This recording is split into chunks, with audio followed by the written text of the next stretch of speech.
හොඳයි සියලු දෙනාටම සුබ උදෑසනක් සුබ දවසක් රයිට්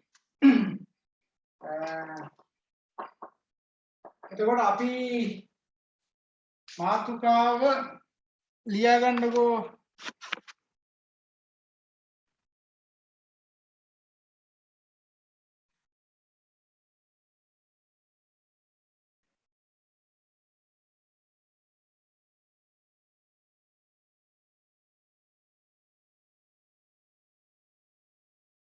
හරි මාතෘකාව ලියා ගන්න නිල බලවාදය කියලා නිල බලවාදය මාතෘකාව ලියා ගන්න නිල බලවාදය නිල බලවාදය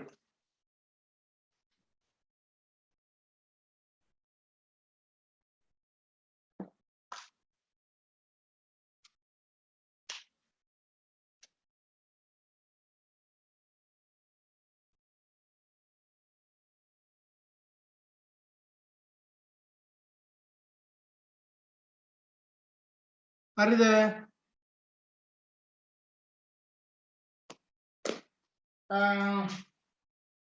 එතකොට මම ඔයාලගේ ෆේවල්ගේ කල්පනා කරන මූලධර්ම ගැන කතා කරලා ඒ ටික ක්ලියර් කරලා ඉවර කරන්නේ නේද? ෆේවල්ගේ කතාව කතා කරලා ඉවර කරා. දැන් එතකොට අද මම කතා කරන්න යන්නේ මැක්ස් වෙබර්ගේ නිල බලවාදය සම්බන්ධයෙන් කතා කරන්න යන්නේ. එතකොට මේකත් එක්ක කතා කරලා තව ලෙක්චර්ස් උපරිම 4ක් අපිට තියෙයි. ඒ 4 ඉවර වුණාට පස්සේ ඔයාලගේ මේකේ මූලික කරුණු කාරණා ටික අපිට ඉවර කරගන්න පුළුවන් වෙයි. ඊට පස්සේ අපි ෆයිනල් එක්සෑම් එකට යනවා. නමුත් අද වෙද්දිත් මට ඔයාලගේ රිසල්ට්ස් ඔයාලට වන්න බැරි වෙලා තියෙනවා. හරි. ඒ කියන්නේ කලබල වෙන්න එපා.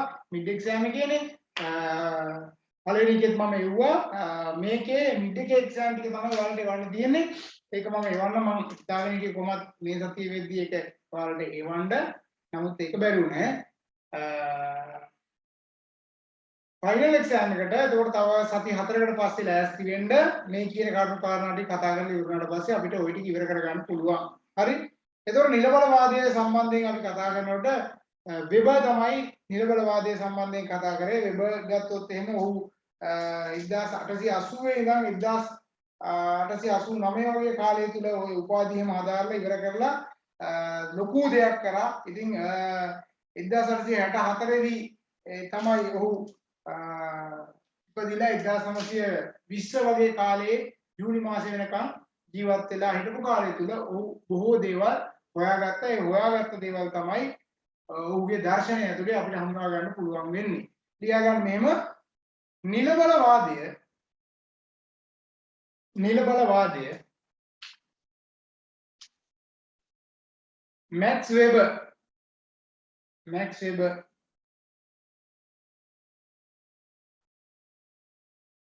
මැක්ස් වෙබර් විසින් ඉදිරිපත් කළ අතර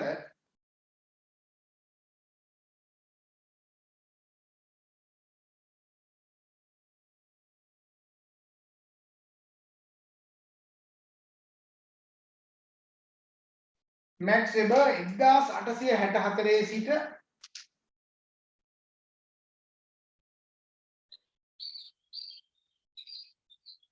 1920 ජූනි 14 වන දින දක්වා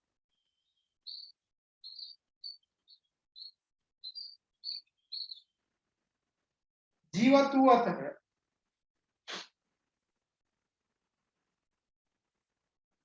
ඔහු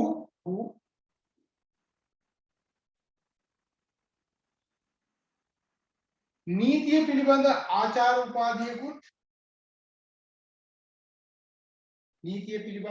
උපාධියකුත් ඊට අමතරව සමාජ විද්‍යාව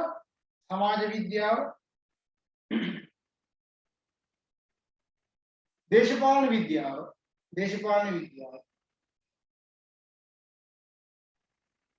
ආර්ථික විද්‍යාව යනාදිය පිළිබඳ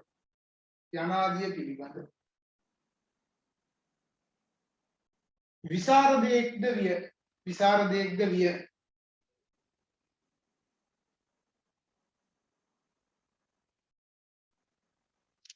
ඔහු බුද්ධාගම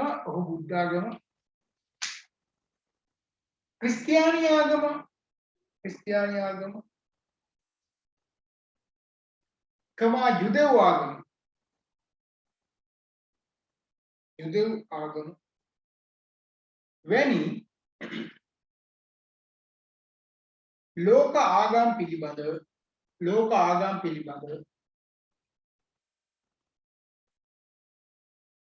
විශේෂයෙන් හදාරා ඇත නැත්නම් අධ්‍යයනය කර ඇත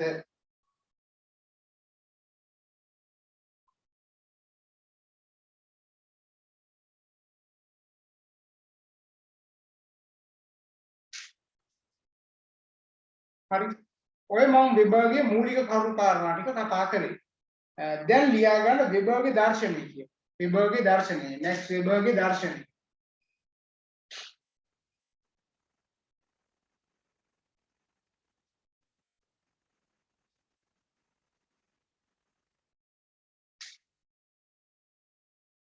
මැක්ස් වෙබර් ප්‍රධාන වශයෙන් සංවිධාන වර්ග තුනක් පිළිබඳව අධ්‍යයනය කරලා ඉවරලා කරුණු ඉදිරිපත් කරන්න උනා. ඒතකොට ඒක පිළිබඳව තමයි අපිට කතා කරන්න තියෙන ඔය කියන අනුහස්වාදී සංවිධාන, සම්ප්‍රදායික සංවිධාන සහ නිලබලවාදී සංවිධාන කියලා සංවිධාන තුනක් ගැන මැක්ස් වෙබර් කතා කරන්න උනා. ඒතකොට මැක්ස් වෙබර්ගේ මෙන්න මේ සංවිධාන ත්‍රිත්වය පිළිබඳව අවසානයේ ලෝකයේ බොහෝ අයගේ අවධානය යොමු වුණා. ලියා ගන්න මෙහෙම සමාජය තුළ දක්නට ලැබෙන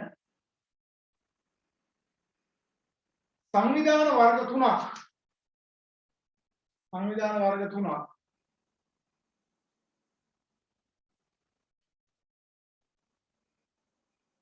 පිළිබඳව සහ සංවිධාන වර්ග තුනක් පිළිබඳව සහ අධිකාරී බල වර්ග තුනක්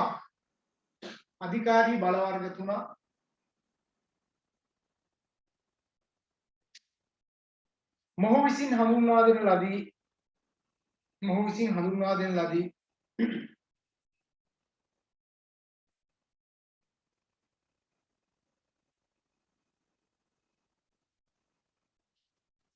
පළවෙනි එක ලියා ගන්න charismatic organizations අපි කියන්නේ අනුහස්වාදී සංවිධාන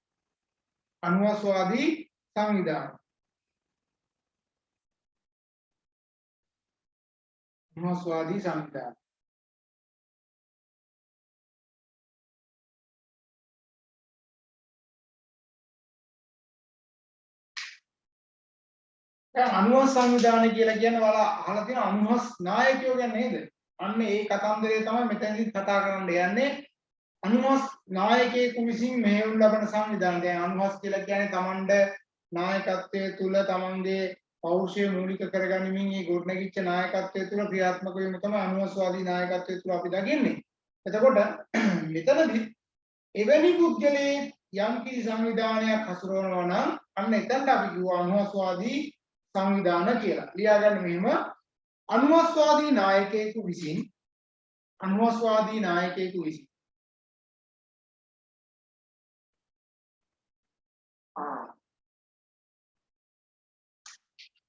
මෙහෙයවනු ලබන්නා වූ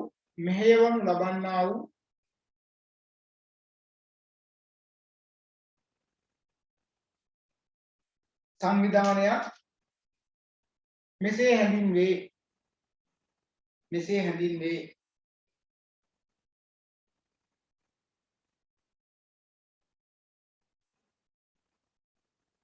සමාජයේ අන් ජනතාවගෙන් වෙන්කොට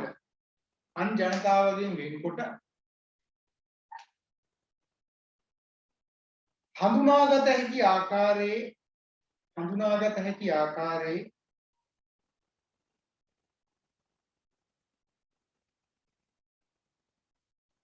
ගුණාංග වලින් යුක්ත උත්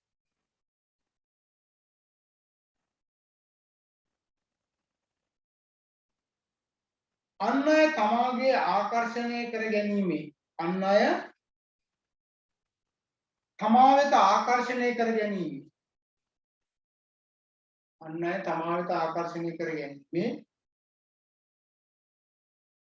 විශේෂිත හැකියාවකින් යුක්ත වූ විශේෂිත හැකියාවකින් යුක්ත වූ පුද්ගලයෙකු අනුහස්වාදී නායකයෙකු ලෙස සැලකේ. අනුහස්වාදී නායකයෙකු ලෙස සැලකේ.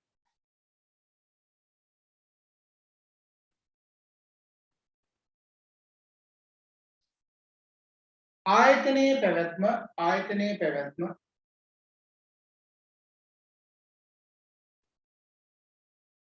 නායකයා මත රඳා පැවතීම. නායකයා මත රඳා පැවතීම.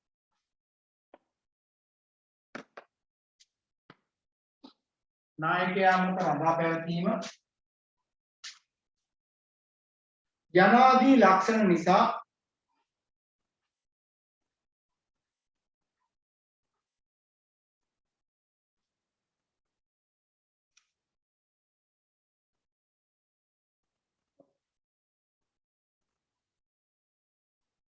ආයතනයේ පැවැත්ම නායකයා මත රඳා පැවතීම යනාදී ලක්ෂණ නිසා මෙවැනි සංවිධානයක්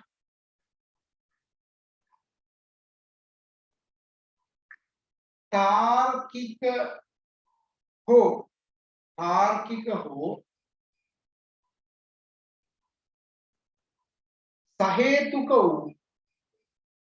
සහේතුක වූ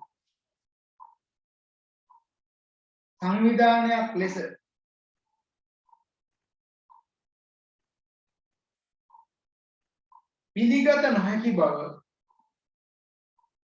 පිළිගත නොහැකි බව වෙබර් දක්වන ලදී.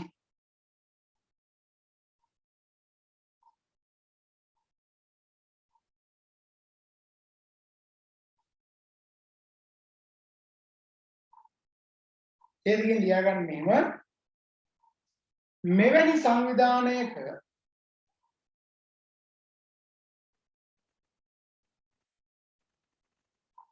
මෙවැනි සංවිධානයක නායකයාගේ බලමූලාශ්‍රය වනුයේ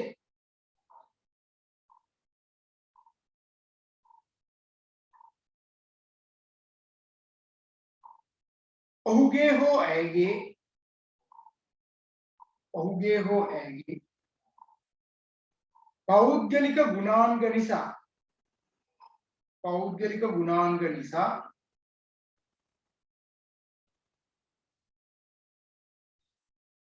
අනුගාමිකයා තුළ ඇතිවන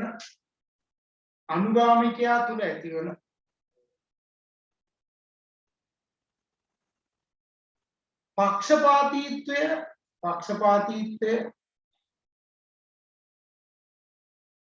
සහ දැඩි විශ්වාසය මත පදනම් වූ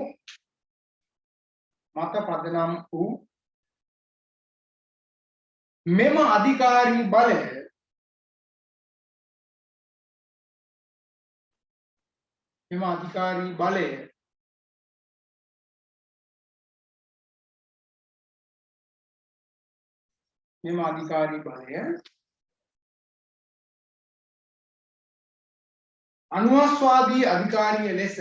අනුහස්වාදී අධිකාරිය ලෙස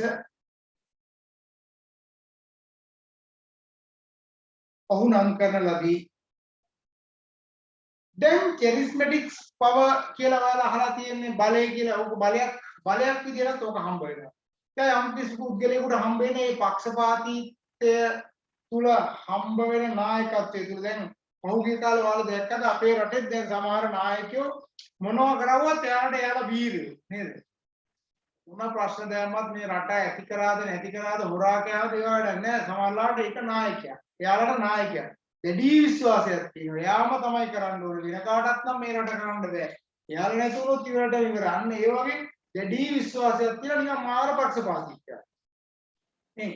ඒක අයින් කරගන්නත් හරිය අමාරුයි. දැන් ටික ටික යම් ප්‍රමාණයකට අයින් වෙවි යනවා. නමුත් මේ මිනිස්සු මම මේ කියන්නේ නායකත්ව ශෛලිය. හැබැයි ඒවා අර සදාකාලිකව පවතින දේවල් නෙවෙයි. මොකද මිනිස්සු සමහර වෙලාවට වංචා කරන දේවල් තියෙනවා එළියට පෙන්වන්න නැතුව. ඒතොර එළියට පෙන්නන්න නැතුව කරන වංචාවන් හංගන්න පුළුවන් යම් සීමිත කාලයක් තුල විතරයි. ඒක හරියට අර දියයට තියෙන රබර් බෝලයක් හංගගෙන හිටියා වගේ තමයි. කොයි වෙලාවෙ රත් අරපුවම උඩට එනවා. ඒ නිසා මේක ලොකු කාලයක් කරන්න පුළුවන් වැඩක් නෙවෙයි. නමුත් සමහර නායකයෝ ඉන්න එහෙම නෑ ඇත්තටම අවංකවම ඒ නායකත්වය උගාව තියෙනවා. ඒ නායකත්වය තුල ඉඳන් කැප වෙනවා.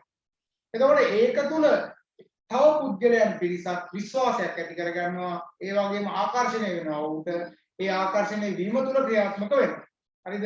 එතකොට මෙවැනි සංවිධාන වල ඕන තරම් දැකලා ඇති ඔය පෞද්ගලික වශයෙන් ගොඩනැගිච්ච සංවිධාන තමයි මෙවැනි සංවිධාන කියලා අපි දකින්නේ.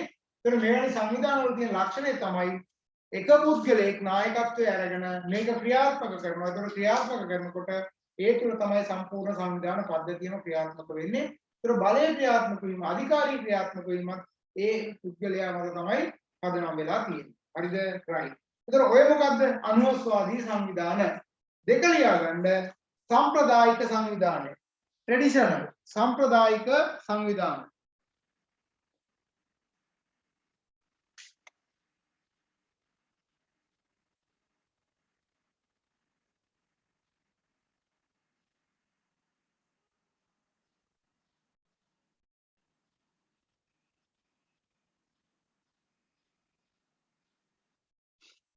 දැන් සම්ප්‍රදාය ගැන හොඳටම දන්නවනේ නේද?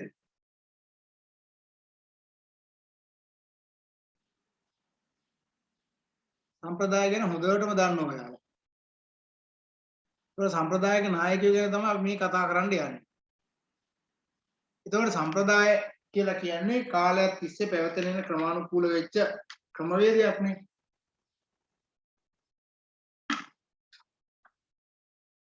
ඒතකොට මේ ක්‍රමවේදය තුල මොන විදිහට අපි හැදිරෙන්න ඕනේ කියන එක තමයි මේකෙදි කතා කරන්නත් බලාපොරොත්තු වෙන්නේ. එතකොට ලියාගන්න මෙහෙම සිය තනතුරු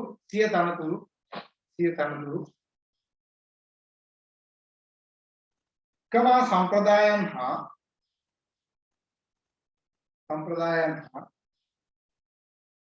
චාරිත්‍රයන්ට අනුකූලව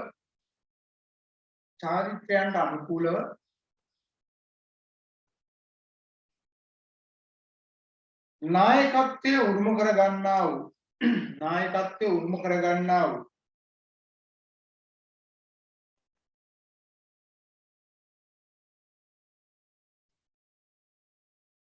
නායකයෙකුගෙන් සමන්විත සංවිධානයක්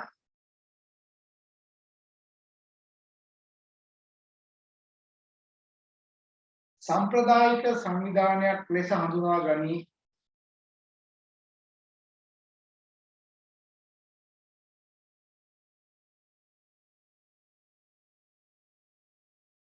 ඒ දෙකෙන් ලියාගන්න මෙවැනි සංවිධානයක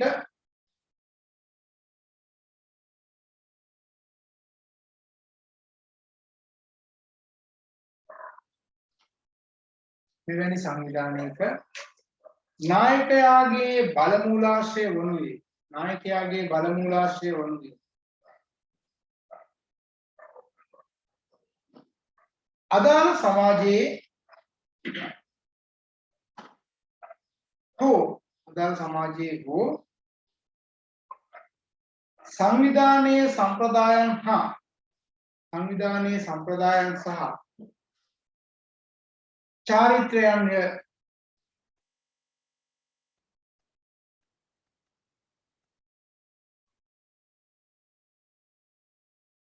ඒ අනුව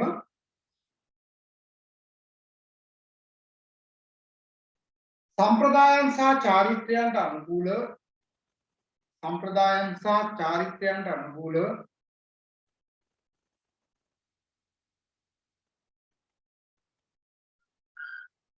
නායකයෙකු වෙත හිමිවන බලය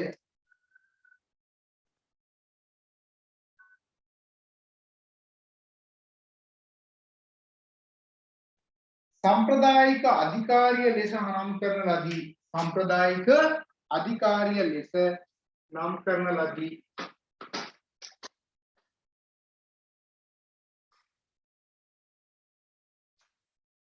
වෙබ ඔය කියන්නේ සංස්කෘතියත් එක්ක ගොඩනැගිච්ච දේවල් එක එකතු වෙච්ච නායකත්වය. දැන් ඔයාලා හරි ගත්තොත් මාලිගාවේ එහෙම බලන්නකෝ. දියවඩ නිලමේ කියලා කියන්නේ සම්ප්‍රදාය තුළ ක්‍රියාත්මක වන කර්ම කාරණා මූලික කරගත්ත කාරණාත් එක්ක ක්‍රියාත්මක වෙන්නේ. එතකොට ඒවා වෙනස් කරන්න හරි අමාරුයි. දැන් ওই විදිහටම ගොඩනැගිච්ච සංවිධාන තියෙනවා. ඒතර ඒ සංවිධාන ASCII තියෙන උපසංස්කෘතියන් තියෙනවා. ඒ උපසංස්කෘතියන් සහ ඒ සියල්ලක්ම වෙනස් වෙන්නේ ඒ කාලයත් එක්ක ඒ විදිහටම යනවා. අධිකාරිය සහ බලය ක්‍රියාත්මක වීමත් ඒ ආකාරයෙන්ම ක්‍රියාත්මක වෙනවා. හරි. ඊගාට තුන්වෙනි එක ලියාගන්න මොකද්ද? නිලබලවාදී සංවිධාන.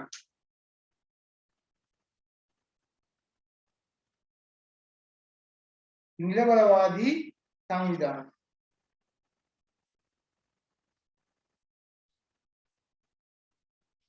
ලියන්න මෙහෙම.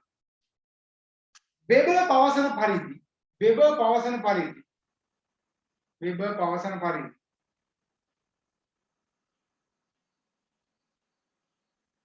නීත්‍යානුකූල වන්නා වූ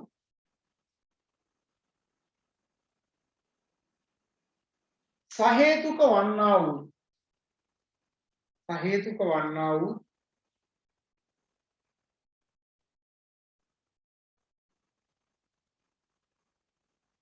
එකම සංවිධාන වර්ගය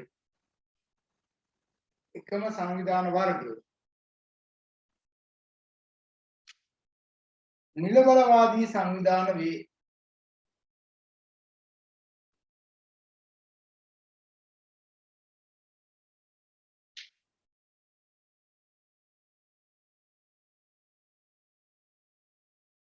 මෙවැනි සංවිධානයක් තුළ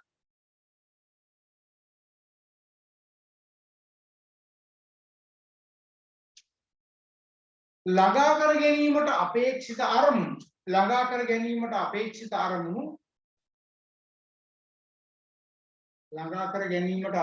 අරමුණු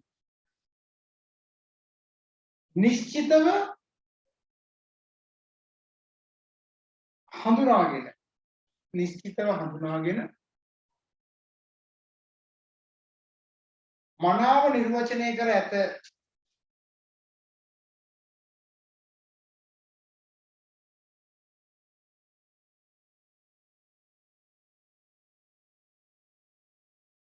එසේම පැහැදිලිව නිර්වචනය කරන ලද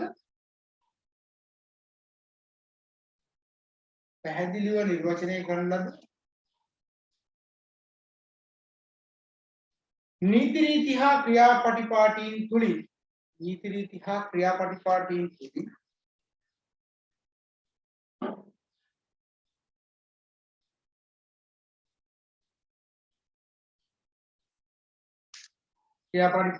තුලින් අධිකාරීත්වය ක්‍රියාත්මක කරනු ලබයි.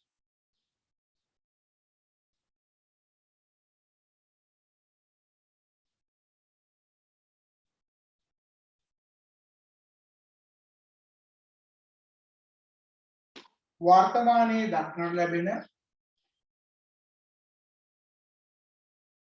ඉතාමත්ම සාර්ථක සංවිධාන වර්ගය ලෙසද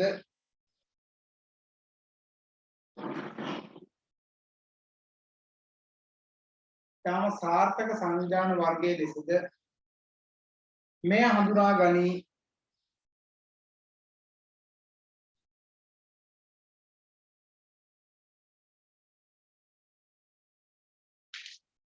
පර්වතදාලා ලියාගන්න. නිලබලවාදී සංවිධානයක දක්නට ලැබෙන ලක්ෂණ, මූලික ලක්ෂණ.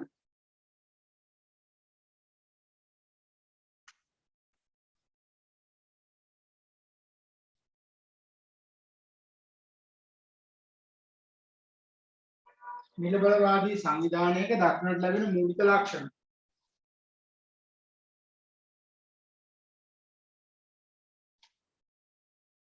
හරි. දැන් මෙවැනි සංවිධාන ඇත්තටම ඔයාලා දැකලා තියෙන ලෝකයේ දකින්න හම් වෙන ඔය ව්‍යාපාර කොකාකෝලා හරි බ්‍රැන්ඩෙක්ස් හරි මාස් හරි මේ කියන යුනිලීවර් හරි මේ ඔක්කොම මේ වගේ නිලබලවාදී සංවිධාන විදිහට තමයි යා දකින්නේ. ඉතින් ලෝකේ පුරාවට ක්‍රියාත්මක කරන සංවිධාන දැන් ඔයාලා දන්නවා අපේ රටේ තියෙන සංවිධාන පරිසරයන් තුල ඔයාලට ලොකු සංවිධාන දකින්න අමාරුයි ටිකක් යම් ප්‍රමාණයකට. ඔයාලා සිංගප්පූරු මැලේසියා වගේ රටකට ගියොත් එහෙම ඒ වගේ යම් සැලකිය යුතු මට්ටමක තියෙනවා. එතන යාගිය රටවල දැන් ඉන්දියාවේ තියෙන බොහෝ සමහර කර්මාන්තශාලා ඔය ඇමරිකාවේ එහෙම මූලික වෙච්ච කර්මාන්තශාලා තියෙනවා. නමුත් අපේ රටේ එහෙම දකින්න නෑ එකක් දෙකක් විතරයි තියෙන්නේ. ඉතින් අපේ රට අර උච්චර කෑ ගැහුවත් අපේ රට දියුණු වෙන්න ඕනේ නම් කර්මාන්තශාලා තමයි ඇති කරන්න ඕනේ. මොකද මේ රටේ නිෂ්පාදිතය නැතුනොත් එහෙම වැඩක් නෑ. රටේ නිෂ්පාදිතය නැතිවීම නිසා තමයි දැන් හැම දෙයක්ම පිටරටින් ගෙනල්ලා කන්න පුරුදු වෙලා මේ අපිට මේ වගේ ප්‍රශ්නයක් කරලා තියෙන්නේ. දැන් තෙල් කියන එකත් එක්ක බලන්න සම්පූර්ණම ආර්ථිකයේ බිඳ වැටිලා ගන්නම දෙයක් නෑ මුකුත් කරගන්න බැරි වෙලා තියෙන්නේ. ඒ අතර පිටරටින් ගෙනාවු භාණ්ඩ තමයි අපි පරිහරණය කරලා තිබුණේ. අපේ රටේ පරිහරණය කිරීමට දැන් භාණ්ඩ නැති තරම්. ඒකම මේ සියල්ලක්ම කර්මාන්තශාලා නැතිවීම නිසා ඇති වෙන තත්ත්වයක්. නමුත් කර්මාන්තශාලා තිබ්බනම් එහෙම වෙන්නේ දැන් ඔය ජර්මනිය ගත්තොත් එහෙම ජර්මනිය ඇතුළු සෙනගල් කන්ට්‍රීස් වල ඒ ව්‍යාපාර ආරම්භ කරලා තමයි මිනිස්සු ඒ තැන් වලට ඇවිල්ලා තියෙන්නේ. ව්‍යාපාර තියෙනවා. හරි. දැන් අපේ ආසියාතික රටවල් ගත්තට පස්සේ මේ ආසියාතික රටවල් වල එකේ යම් ප්‍රමාණික අඩුවක් දකින්න තියෙනවා. හරි. එක කෙලින්ම මම ලියන්නේ මූලික ලක්ෂණ එක විධිමත් නීති රීති පද්ධතියක් පැවතීම.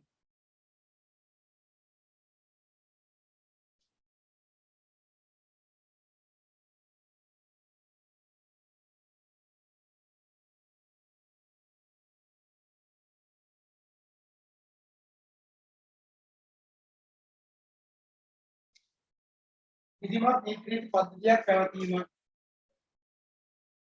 දෙක පැහැදිලිව නිර්වචනය කරන ලද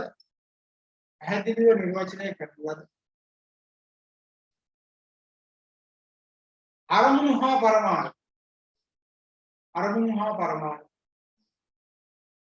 පැවතීම.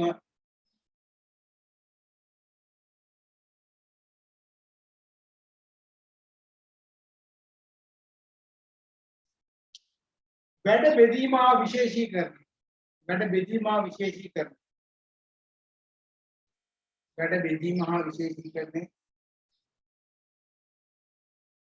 දක්නට ලැබීම.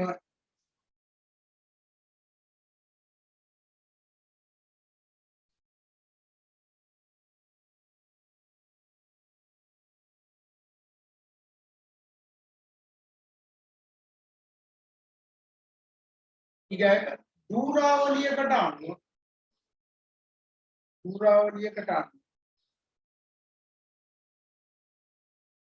පෙළගැස්වූ තනතුරු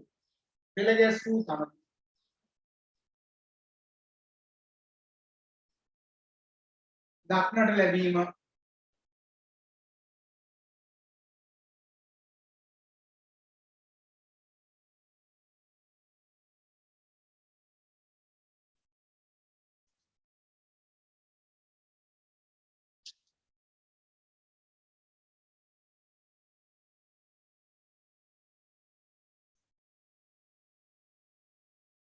ඊගාට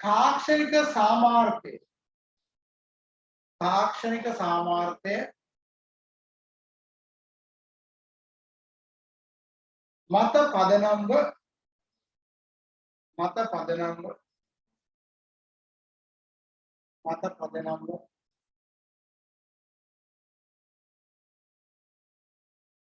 තනතුරු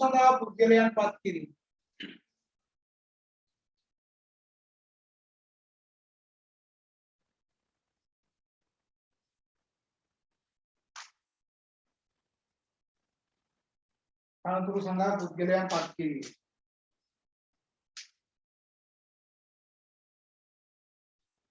ඊගාට නීති රීති හා ක්‍රියාපටිපාටි මත පදනම් වූ අධිකාරීත්වය ක්‍රියාත්මක වීම.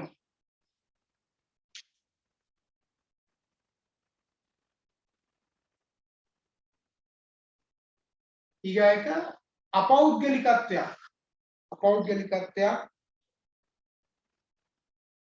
හඳුනාගත හැකි වීම.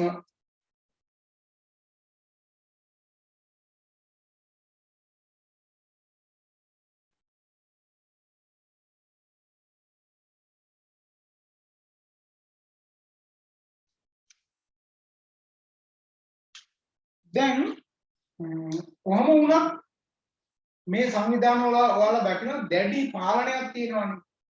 නම්මේ නෙවෙයි අනම්මශීලී බවක් තියෙන. වෙනස් වෙන්න කැමති නෑ නේද? දැඩි තීන්දුව තීරණ මත ක්‍රියාත්මක කරන සංවිධාන යුගයක් විදිහට තමයි මේ ඉදබලවාදී සංවිධාන හඳුන්වන්නේ. ඒ නිසා සමහර අය මේක විවේචනය කරලා තියෙනවා. ඒ වගේම සමහර ව්‍යාපාර බිඳවැටීමට මේ අනම්මශීලී තත්ත්වයන් බලපෑවා කියලා ඒ අය කියන නිසා කොහොම නමුත් හොඳ කිව්වා වගේම නරක චූට්ටක් කියලා යමු පස්සේ පල්ලෙහා ලියා ගන්න මෙහෙම කෙසේ වුවද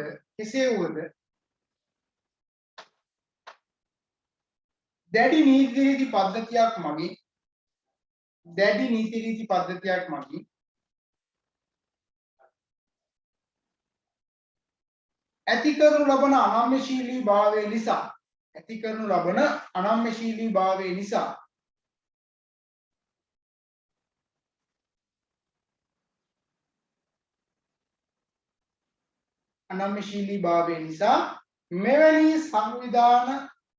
මෙවැනි සංවිධාන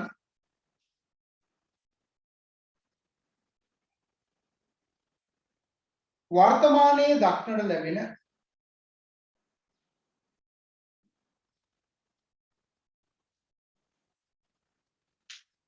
දැඩි විචලනකාරී පරිසරයන්ට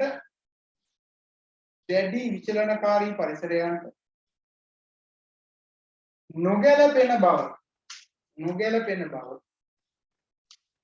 විචාරකයන්ගේ මතයයි.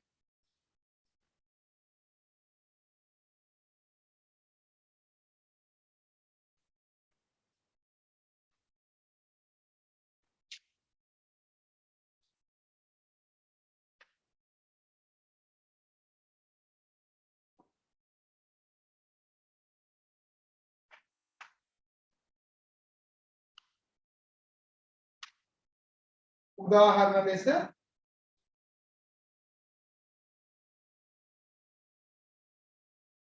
ශ්‍රී ලංකාවේ රාජ්‍ය අංශයේ සංවිධාන පරිහානියට පත්වීම සඳහා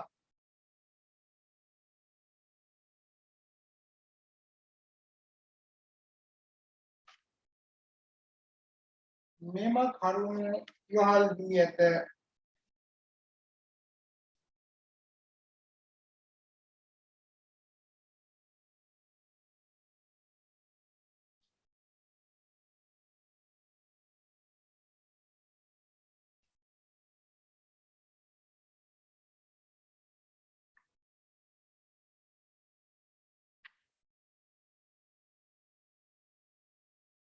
හරිද?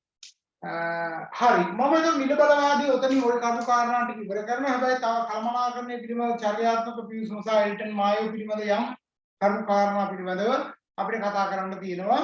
මේකෙදී ලියා ගන්න අලුත් මාතෘකාවක් කළමනාකරණය පිළිබඳ චර්යාත්මක පිවිසුම.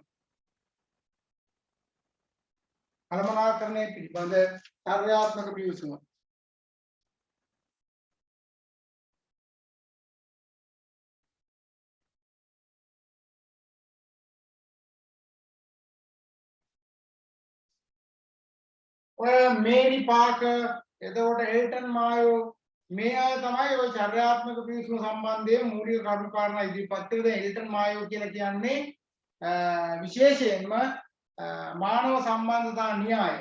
මිනිස්සු කියන්නේ කවුද? ආර්ථික සත්‍යයක් නොවන බව එල්ටන් මායෝ තමයි කිව්වේ. නමුත් FW ටේලර් ඔයාලා අහලා තියෙනවා. FW ටේලර් කිව්වේ මිනිසා කියන්නේ ආර්ථික සත්‍යයක් කියලා. හැබැයි මායෝ කියන්නේ මිනිසා කියන්නේ සමාජීය සත්‍යයක්, ආදරේ, කරුණාව, දයාව වගේ මූලික කරුණු කාරණා මූලික කරගෙන මිනිසුත් එක්ක වැඩ කරන්න පුළුවන්. මිනිස්සු ඒවට හුම්කම් දෙනවා නේද? එහෙම තමයි ඉන්න ඕනේ කියලා නේද? ඒකෝට දැන් ඔයාලට මේ සමාජය තුල දකින්න පුළුවන් ඔය කියන සමාජවාදී පුද්ගලයෝ කවුද, ආර්ථික පුද්ගලයෝ කවුද කියලා නේ. එතකොට දැන් පහුගිය කාලේ වැඩ කරපු විදියට වර්තමානයේ සමහර නායකයෝ හැසිරෙන විදියට ඒ අයගේ ගති ලක්ෂණය දැන් ලෝකේ බලවතා විදියට සලකන ඇමරිකාව පවා අද ප්‍රකාශනකුත් කරලා තියෙනවා ලංකාව සම්බන්ධයෙන් මෙන්න මේ පුද්ගලයෝ හොරකම් කරපු පුද්ගලයෝ නේද? පැහැදිලිවම මෙන්න මේ පෞල් ලේඛකය හොරකම් කරලා තියෙනවා කියලා ප්‍රසිද්ධිය කියලා තියෙනවා. ඒ වගේම ඉදිරිපත් කිරීම කරලා තියෙනවා. සමහර අය මෙන්න මෙච්චර කොමිස් ප්‍රමාණයක් ඉල්ලනවා මොන ව්‍යාපෘතිය ගැන කතා කරන්න ගියත් ඒ නිසා කොමිස් ගන්නා පුද්ගලයන් ලෙසද ඒ කට්ටිය ප්‍රසිද්ධ කරලා තියෙනවා තොරතුරු බව. ඒ කියන්නේ අපි මිනිසා කියන කෙනා අර සමාජය තුල දකින මානව කියන මට්ටමෙන් එහාට ගිහිල්ලා සමාජීය මට්ටමෙන් එහාට ගිහිල්ලා සමහර කොටස් දකින ආර්ථිකය විතරයි හිතන්නේ. සමන්ද යමක් ලැබෙනවා නම් ඒක ගැන විතරයි හිතන්නේ. එහෙම ආර්ථික සත්‍යයක් ඉන්නවා නේද? එහෙම ආර්ථික සත්‍යෝ කීප දෙනෙක් නිසා තමයි අපි අද මේ පාරවල් ගන්න දුක් විඳින්න ඇවිල්ලා තියෙන්නේ නේද? ඒක වෙනස් කරන්න ඕනේ. නමුත් මීට කලින් වෙනස් කරන්න තිබ්බ දෙයක්. නමුත් තාමත් ඒවා අල්ලගෙන ඉන්නවා. දැන් මොනවද කරන්නේ කියලා හිතා ගන්න බැරි තත්යකට අපිපත් වෙලා තියෙනවා. කොහොම නමුත් ඔයාලා යම් ප්‍රමාණයකට හරි වාසනාවන්තයි. ඔයාලා ඩිප්ලෝමා එකක් ඉවර කළා. දැන් උසස් ඩිප්ලෝමා එකක් යාන්තමට දැන් අවසානයේටම ඇවිල්ලා ගිහින්නේ. එතකොට රට ආර්ථික වශයෙන් යම් මට්ටමකට වැඩිච්ච වෙලාවේ ඔයාලගේ අධ්‍යාපන වලට යම් විදිහකට ගොඩදා ගැනීමේ හැකියාවක් ඔයාලට හම්බ වෙලා තියෙනවා. ඒක ගැන සතුටු වෙන්න. ඉතින් තව සති 4කින් 5කින් මේ පාඨමාලාව ඉවර වෙනකොට ඔයාගේ මූලික කාරණා ටික ඔයාලට අවසන් කර ගැනීමේ හැකියාව තියෙනවා. ඉතින් ඉදිරියේදී අනිවාර්යයෙන්ම ලංකාව ඇතුලේ සහ වෙනත් රටවල් වල රැකියාව සඳහා අනිවාර්යයෙන්ම මේවා අවශ්‍ය වෙනවාමයි නේද? මේ වෙනකොට විදේශ රැකියාව සඳහා රජයේ සේවකයන්ට අවුරුදු 5ක නිමාඩුවක් දීලා යන්න කියලා කියනවා. ඒ නිසා ඔයාලත් උත්සාහ කරන තමන්ගේ දැනුම හැකියාවන් පාවිච්චි කරලා දේශීය හෝ විදේශීය රැකියාව අවස්ථා සොයා ගැනීමට හරි.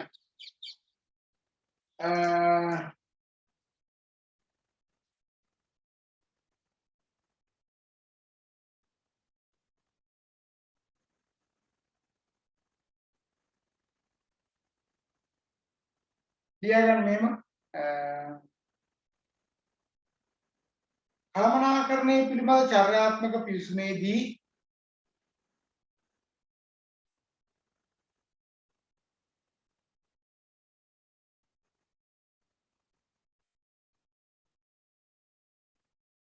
එල්ටන් මායෝ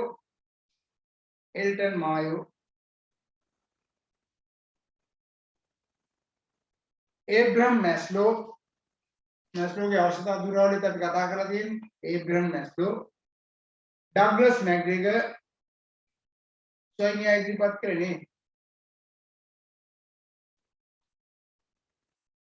මේරි ෆාකර් ෆොලඩ් එයාගේ නම මේරි ෆාකර් ෆොලඩ්.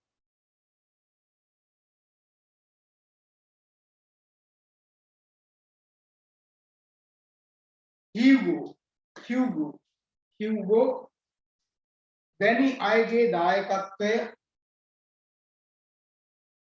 වැනි අයගේ දායකත්වය ඉහළින්ම ලැබී ඇත.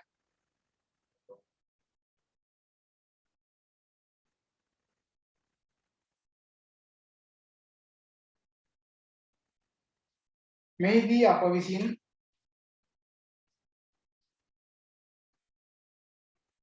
එල්ටන් මායෝ සහ මානව සම්බන්ධතා න්‍යායත්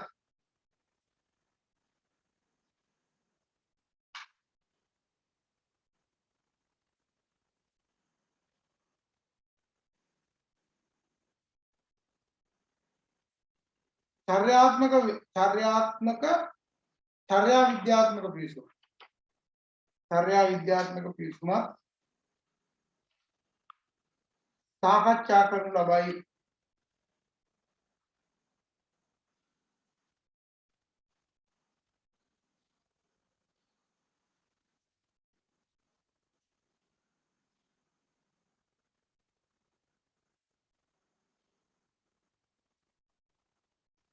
लिया गन एल्टन मायो කියලා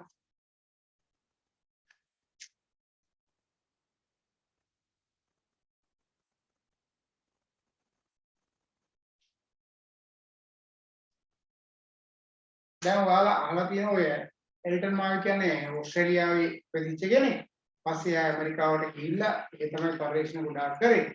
එල්ටන් මායෝ තමයි අර පොසොන් පරීක්ෂණය කරේ නේද? වැඩ පරිසරයේ කාලේ මේ ආදී සැලකිල්ලට ආලෝකය වගේ දේවල් පරීක්ෂණය කරලා මිනිසුන්ගේ කාලයත් එක්ක ඒක වෙනස් වෙනවද නැද්ද කියලා මේ පරීක්ෂණ කරේ. එවිටන් මායෝ දැන් ඔයාලට උනත් ඒ වගේ දේවල් කරලා බලන්න පුළුවන්. ආලෝකයත් එක්ක මිනිස්සු වැඩ කරන විදිය වෙනස් වෙනවද? සීතලත් එක්ක වැඩ කරන විදිය වෙනස් වෙනවද? එතකොට ආකල්පත් එක්ක කොයි විදියද වෙනස් වෙන්නේ නේද? මේ ආදී දේවල් ඒතර පරිශීලනය කරලා බලන්න පුළුවන්. දැන් පහුගිය කාලේ මට පරිශීලනය කිරීම සඳහා මට හිතෙච්ච දෙයක් තිබුණා. ඒක යම් ප්‍රමාණයකට දැන් කරන්න උත්සාහ කරනවා. එහෙනම් පරිශීලන ගණනාවක් තියෙනවා. දැන් අර ඔයාලට තියෙන්නේ අපි සාමාන්‍ය මව් කුසකින් ඉපදෙනකොට ස්වාභාවිකව ඉපදීම සහ ඔපරේෂන් කරලා ගන්නවා කියලා අහලා තියෙනවා. සීස කරලා ගන්නවා කියලා. ඒතර මේ දෙක අතර වෙනසක් තියෙනවා. ඒතර දරුවාගේ ප්‍රතිශක්තිකරණය සම්බන්ධයෙන් ඒක වෙනම පරිශ්‍රණයක් කරලා තියෙනවා. ඒ වගේම මම හොයලා බැලුවා දරුවාගේ මවගේ තියෙන ආදරයේ සෙනෙහස ගත්තට පස්සේ ඇත්තට මේක ලොකු වෙනසක් තියෙනවා.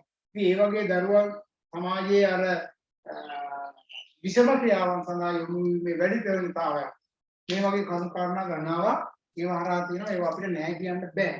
ඒකට ගති ලක්ෂණයන් බොහෝ විට අනිවාර්යයෙන්ම තියෙනවා. ඒ වගේම පෞල් ඒකකයේ දරුවෝ 3 දෙනෙක් ඉන්නකොට 4 දෙනෙක් ඉන්නකොට එක දරුවෙක් ඉන්නකොට උසිරෙන විදිය දරුවාට පුංචි කාලේ දකින්න දැනෙන දේවල් ටික නේද? ඇහෙන දේවල් ටික මේවත් එක කොයි විදිහටද වෙනස් වෙන්නේ? ඒතකොට පෞල් පසුබිම ඒකකේ මේවා වෙනස් වෙන ආකාරයන් පිළිබඳව පරිශීලනය කරලා තියෙනවා. ඒ වගේම වැඩ කණ්ඩායම් වල වැඩ කිරීමේ තත්ත්වයන් වැඩ කරන විදිය නේද?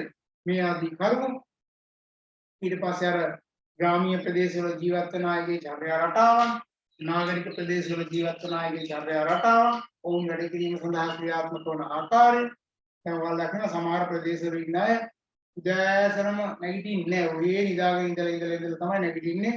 නමුත් තව ප්‍රදේශවල ඉන්න අය අපි ගත්තොත් එහෙනම් උදෑසනම නැගිටලා 3:00 ඉඳන් මේ වැඩ කටයුතු වලට ගිහිල්ලා එහෙම ක්‍රියාත්මක වන පරිසරයක් තියෙනවා. සමහර රටවල් තියෙනවා ඒ කාලය තුල මාස 6යි 7යි යාලා වැඩ කරන්නේ. මේ මාස 6 7 ඇතුළත උපරිම පැය 24ක් පුළුවන් නම් 24ක් වැඩ කරනවා.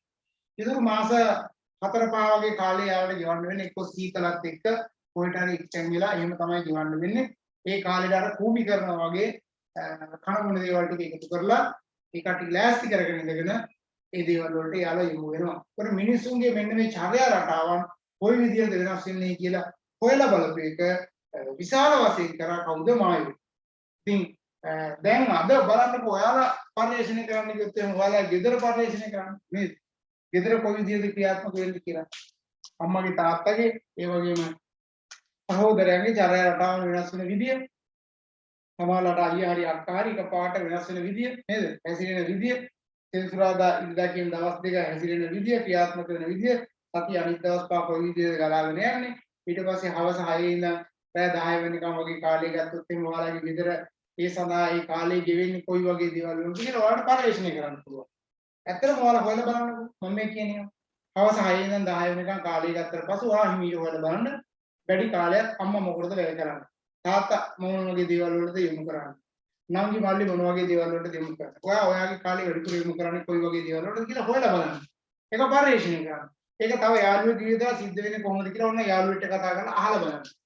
ඒකට ඇත්තටම ඔය වගේ 100ක් ගෙන් වගේ පරිශීලනය කරගන්න තොරතුරු ගත්තොත් එimhe ඔයාලට යම් මතයක් ඉදිරිපත් කරන්න පුළුවන්.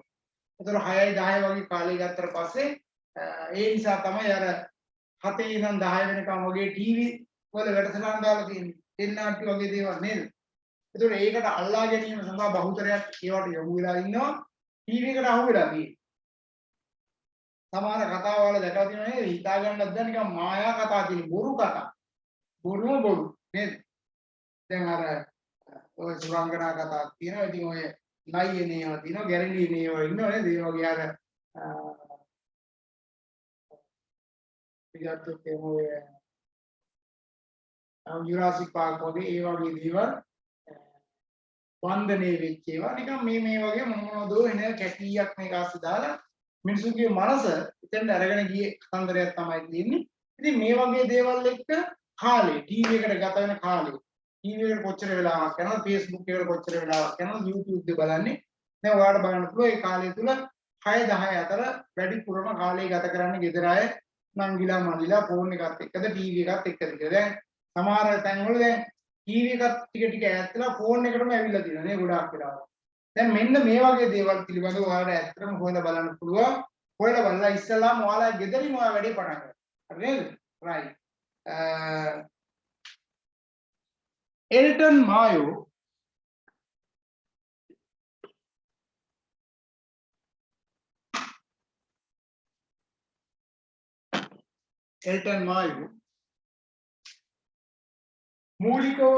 මූලිකවම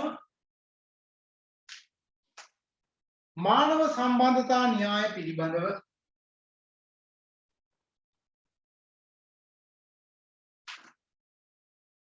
කරුණු ඉදිරිපත් කර ඇති අතර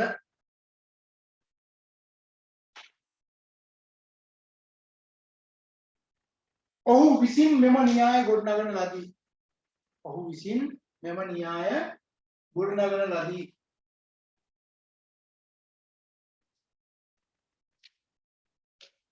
මායෝ පවසන ආකාරයට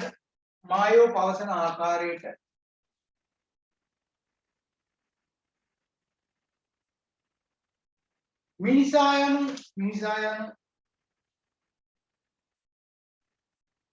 සමාජීය සත්වයෙකු වන බවත්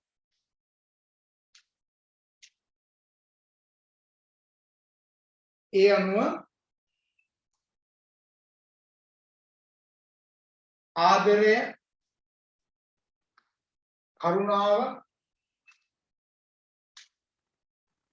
සෙනෙහස,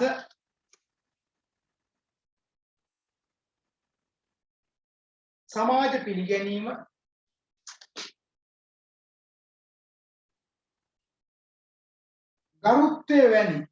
ගරුත්වය වැනි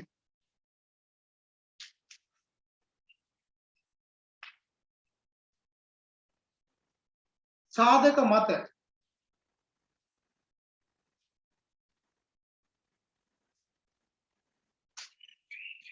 මිනිසා අභිප්‍රේරණය වී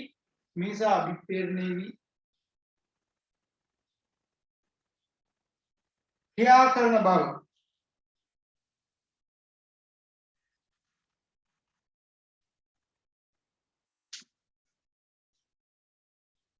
ඔහු පෙන්වා දෙන ලදී.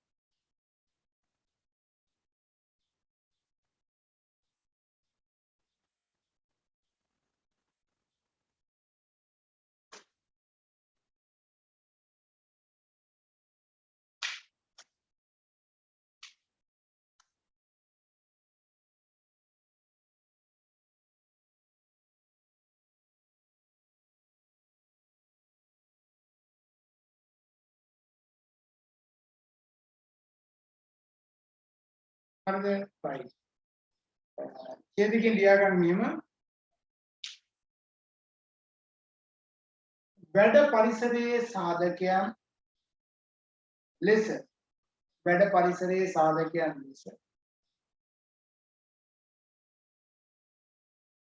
ආලෝකය,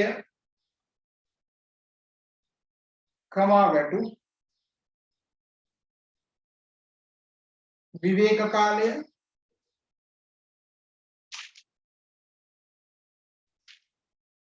වැඩ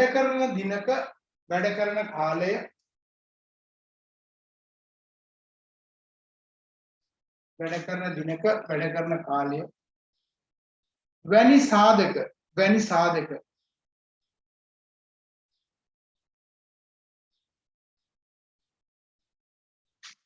වෙනස් කිරීම තුළ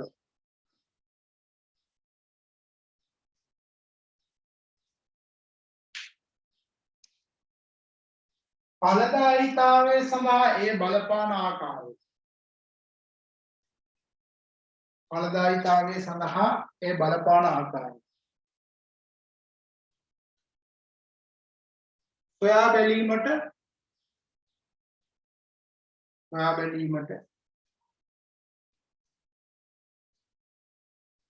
එල්ටන් මායෝ විසින්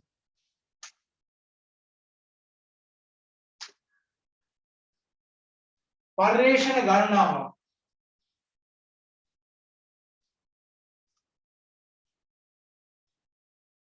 සිදු කරන ලද අතර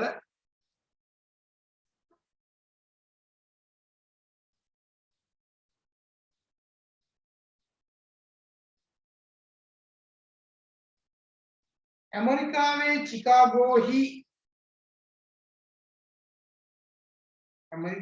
චිකාගෝහි කර්මාන්ත ශාලාවක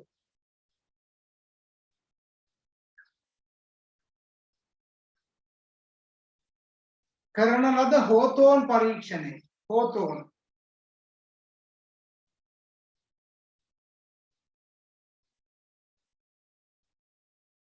මින් මුල්තැනක් ගනී.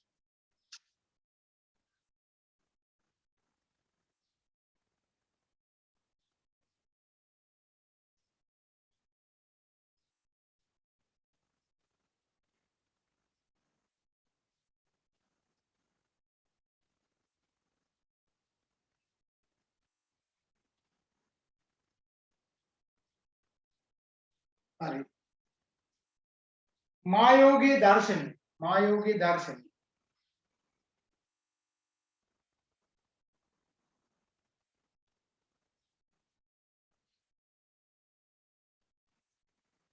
දැන් මායෝ කියන්නේ මිනිසා මොන සත්වෙක් කියලාද? සමාජීය සත්වෙක් කියලා තමයි මායෝ කියන්නේ. මිනිසා කියන්නේ ආර්ථික සත්වෙක් කියලා නෙවෙයි. ඩබ්ලිව් ටේලර් කිව්වේ මිනිසා කියන්නේ ආර්ථික සත්වෙක්. යම් දේවල් දුන්නාට පස්සේ මිනිසා වහන්සි වෙලා වැඩ කරනවා මෙහෙමයි කියලා. හැබැයි පසු කාලීනව මායෝ කියන්නේ එහෙම නෑ. මිනිසා කියන්නේ සමාජීය සත්වෙක්. ආදරේ, කරුණාව, සෙනෙහස, දයාව වගේ දේවල් එක්ක එහෙම කරන්න පුළුවන් කියලා. ඔයාලා අර අහලා තියෙනවනේ මට මේ ජාතක කතාවේ නම මතක නෑ, කතාව මතකයි. අර හරකෙක් ඉන්නේ නේද? අපි කියන්නේ හරකට බර අදින්න පුළුවන්. ඊට පස්සේ මේ හරකගේ අයිතිකාරයා කියනවා මගේ ඉන්න හරකට හොඳට බර අදින්න පුළුවන්. ගැල් 500ක් වුණත් එකවර අදිනවා කියලා. ඊට පස්සේ එයාට එහෙම අදින්න බෑ කියලා ඔත්තු දාලා සම්පූර්ණ මුදල් ඔත්තු දාලා පුළුවන් නම් ඇදලා පෙන්නන්න කියලා ගැල් 500 අදින්න ගිහුවට පස්සේ හරකට අයියෙන් ගහලා කුණු වර්පෙන් බැනලා ඇදපන් කියලා කියනවා. අර ඔත්තුව දිනන්න ඕනේ. නමුත් හරකට ආදරේ කරුණාව කියන එක තිබ්බට ඒ වෙලාවේ එයා හයියෙන් හරකට ගහලා ඇදපන් කියලා කිව්වට පස්සේ හරකා අඩියක්වත් ඉස්සරහට ගන්න ඊට පස්සේ ඔත්තුව පරදිනවා නේද? පෙරදිලා පැත්තකට වෙලා ඉදි ඒ සතා අන්තිමේදී මේ කතාවේ ඇතුළේ කියන්නේ තමයි කරුණාව දයාව වගේ තිබ්බොත් ඕක දිනන්න පුළුවන් කිව්වට පස්සේ අන්තිමේදී කියනවා 500ක් නෙවෙයි 1000ක් වුණත් අදින්න පුළුවන් කියලා 1000කට ඔක්කොම දාලා ඒ වගේ දෙගුණයක් ඔක්කොම දාලා අවසානයේ සතාගේ හිස අත ගාලා කරුණාවෙන් යවම් පුතා කියලා කතා කරාට පස්සේ සතා ඒක ඇදලා පෙන්නනවා. ඉතින් සත්තුන්ට වගේම මිනිසාටත් ඒක එහෙමමයි නේද? දැන් සමහරලාට වැටුත් නැති වුණත් මිනිස්සු වැඩ කරනවා. ඒතර මිනිස්සුන්ගේ වැඩ ගැනීම සඳහා ඒක මිනිසාගේ වැඩ ගැනීම කියලා කියන්නේ කලාවක්. ඔය කලාව හොඳට දන්න ඔයාලගේ අම්මා නේද? ඒ නිසා අම්මා ඔයාගෙන් වැඩක් ගන්න උනොත් එහෙම ඔයාට ඒ කලාව පාවිච්චි කරලා ඔයාගෙන් අම්මා වැඩ ගන්න. ඒ වගේම දැන් අපි යම් තැනකට ආවට පස්සේ අපිත් දන්නවා මේ කලාව. ඒ හින්දා අපි මොකද කරන්නේ? අම්මගේ වැඩක් ගන්න ඕන නම් තාත්තගේ යමක් කරගන්න ඕන නම් අපි මේ කලාව පාවිච්චි කරලා ඒක කරගන්නවා. හැබැයි අපි හිතාගෙන ඉන්නේ ඒ අය අපිට අහු වුණා කියලා මතක තියාගන්න කවදාවත් ඒ අය අපිට අහු වෙන්නේ නැහැ. මොකද ඒ අය අපිට වඩා මුහුපුරා ගිහිල්ලා ඒ දැනුම මේකියාවන එයාලා ගාව තියෙනවා. එයාලා දන්නවා මේ ඇඹරෙන්නේ මොකටද කියලා නේද? ඕනවට වඩා ළඟට ඇවිල්ලා පිඟන් කෝප්පටි හොදලා ගියතු ගාලා ළඟ සැරිසරනව නම් දන්නවා මොනවා හරි දෙයක් කඩාවා ගැනීම සඳහා තමයි මේ ඉන්නේ කියලා. හරිද? ඒතර ඒ නිසා මිනිසා කියන කෙනා ගත්තට පස්සේ සමාජීය සත්‍යෙක් එයාට ඇත්තටම ආදරේ කරුණාව රැකවරණය සෙනෙහස කියන එක අත්‍යවශ්‍යයි. ඉතින් මායෝගේ මේ සම්පූර්ණ අදහස තුලම මායෝ ප්‍රකාශ කරන්නේම මිනිසා කියන්නේ මෙහෙම සත්‍යයක් කියලා. ඒ නිසා තමයි ඔයාලත් ඔය බලාපොරොත්තු වෙන සෙනෙහස ආදරයත් එක්ක දුවන්නේ නේද? දැන් බලන්නකෝ සමහර පාරවල් වලට බැස්සට පස්සේ තාත්තලා අහිමිට අම්මා ළමයි දෙන්න තුන් දෙනා වඩාගෙන යනවා නේ. එම් වඩාගෙන යනවා සමහරලාට බෑග් එකකුත් කරේ දාලා පොඩි එකා තව එකෙක් අතේ තියාගෙන තවත් පොඩි එකෙක් ඊගාවතේ තෙල්ලගෙන එහෙම කරගෙන යනවා නේද? හැබැයි කොහේ ගියත් මේ ඔක්කොම මෙහෙම ළඟ තියාගන්න තමයි එයා බලාපොරොත්තු වෙන්නේ. සෙනෙහස රැකවරණේ පොඩි දරුවාගේ ඉඳන් මහලුවියට ගිහිල්ලා මරණය දක්වා යන සියලු දෙනාටම එකම ප්‍රමාණව වැදගත් වෙනවා. ඉතින් අපිට තනියම ජීවත් වෙන්න බැරි නිසා ඒ සෙනෙහස කරුණාව කියන එක අනිවාර්යයෙන්ම අපි අපේක්ෂාවෙන් තමයි ඉන්නේ. ලියාගන්න එක මිනිසා සමාජීය සත්‍යයක් බව.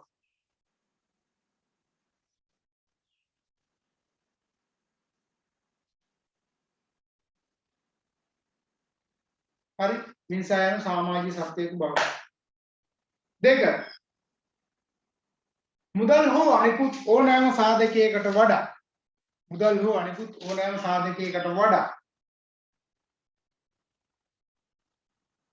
මිනිසුන්ගේ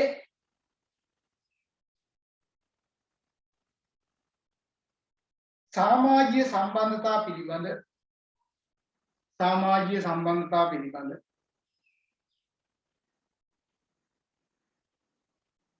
අවශ්‍යතාවයන් ප්‍රබල වන බව.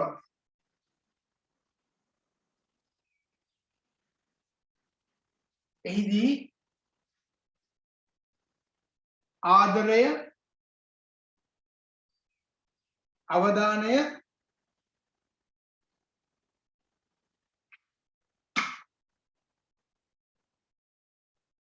මිත්‍රත්වයේ වැනි සාධක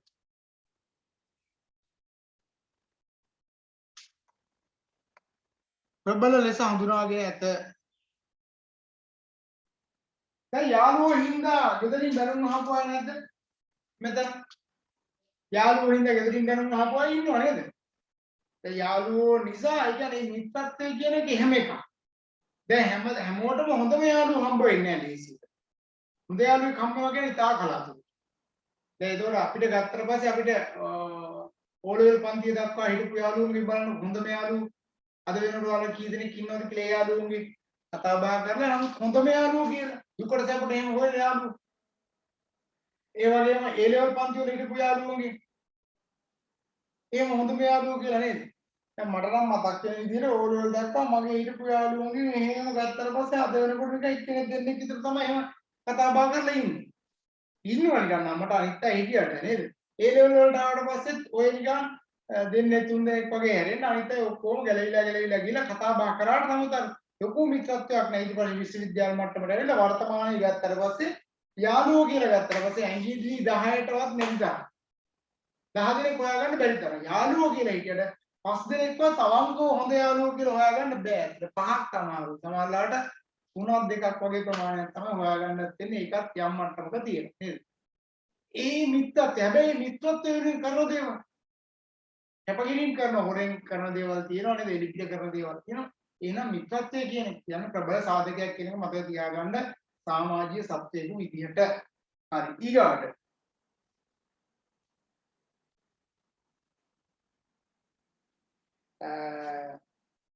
මිනිසාගේ සමාජීය අවශ්‍යතා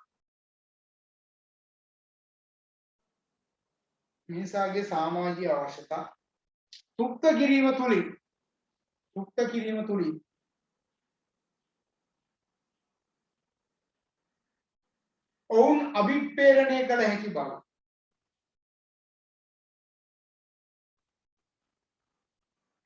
ඔවුන් අභිප්‍රේරණය කළ හැකි බව. දැන් මේ වගේ දේවල් දැන් හිතන්නකෝ සමාජීය වශයෙන් මිනිසුන්ට කණ්ඩ බොණ්ඩ එකට අවශ්‍යතාවය සලසලා ට්‍රිප් එකක් ගිහිල්ලා විනෝද වෙන්න අවස්ථාවන් සලසලා දීලා නේද?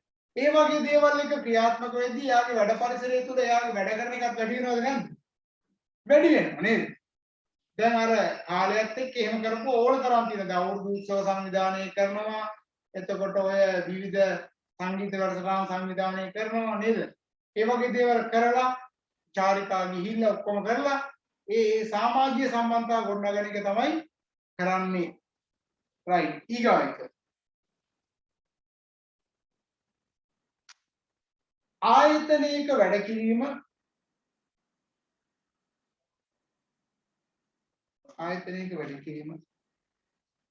තනි පුද්ගලයෙකු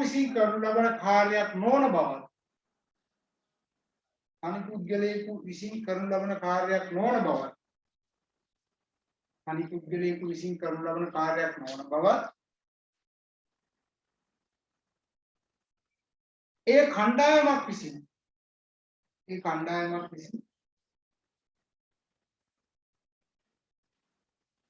ඉටු කරනු ලබන කාර්යයක් බවත් පෙන්වා දී ඇත.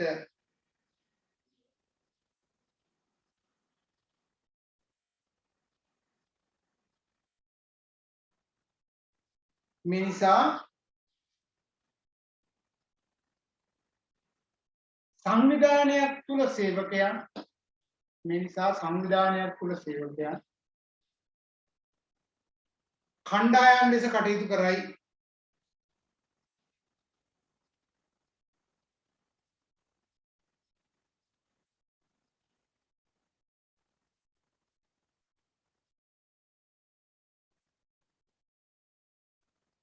ඊගොල්ලෝ මේ මෙයා කියනවා අවිධිමත් සංවිධාන ව්‍යුහයන් පුද්ගලයන්.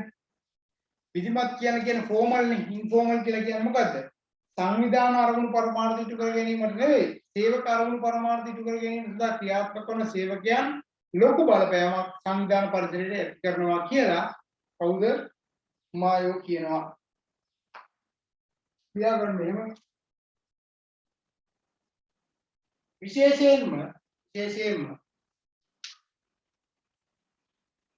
සංවිධානයක් තුල දක්නට ලැබෙන අවිධිමත් ඉන්ෆෝමල්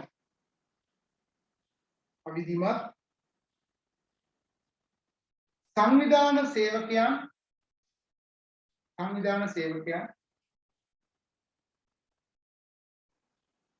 කටයුතු කරන ආකාරය කෙරෙහි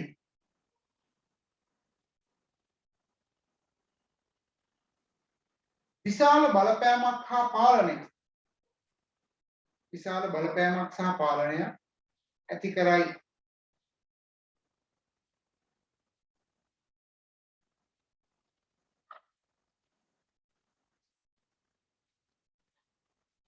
හරි.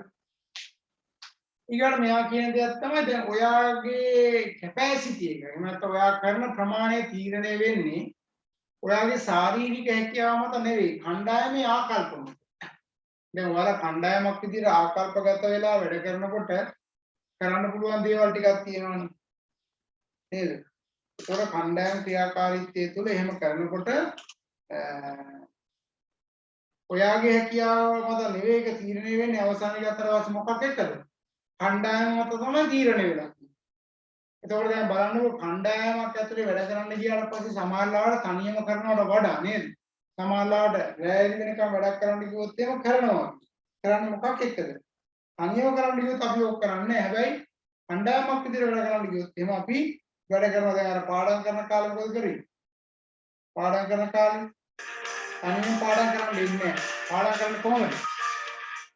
දීපදයක් එන්න ඕනේ පාඩම් කරන්න. ඒකෝර තමයි පාඩම් කරන්නේ. නැත්තම් පාඩම් කරන්නේ නේ. නැත්තම් පාඩම් කරන්නේ. අන්න ඒ වගේ අදහසක් තමයි මේකේ බලාපොරොත්තු වෙන්නේ. හරි. තියාගන්න මෙහෙම.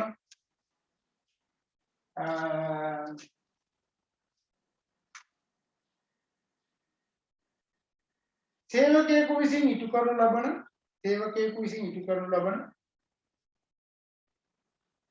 වැඩ ප්‍රමාණය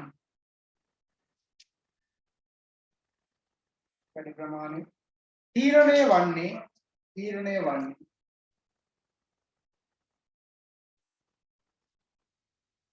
ඔවුන්ගේ ශාරීරික හැකියාවන්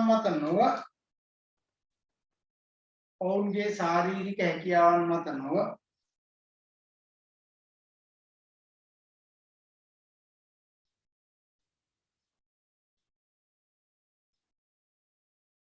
කණ්ඩායම්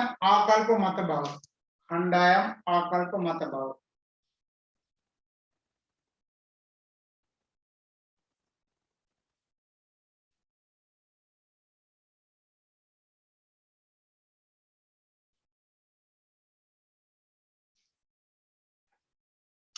ඊගායක අවිධිමත්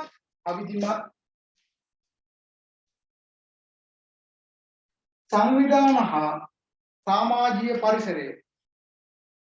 අවිධිමත් සංවිධාන සහ සමාජීය පරිසරය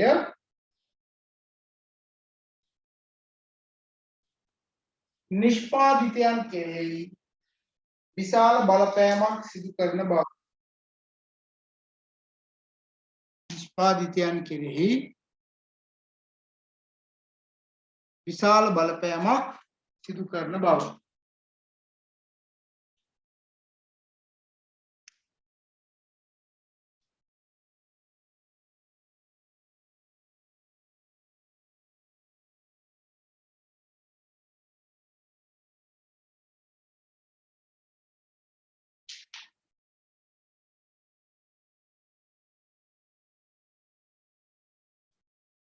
ඡේදකින් ලියා ගන්න මෙහෙම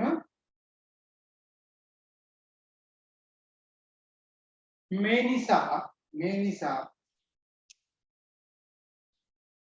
වැඩ පරිසරයක් යන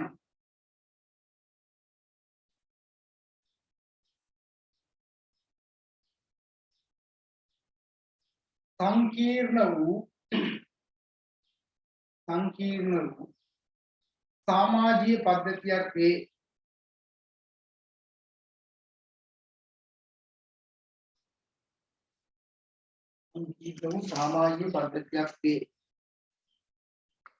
එවැනි සංකීර්ණ සමාජීය පරිසරයක් තුළ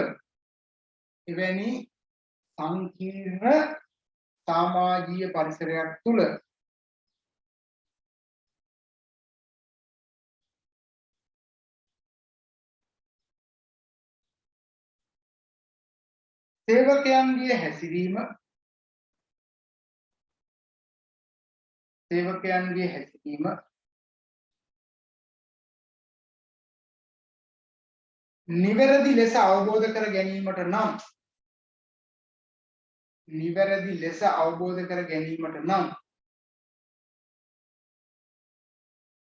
නිවැරදි ලෙස අවබෝධ කර ගැනීමට නම්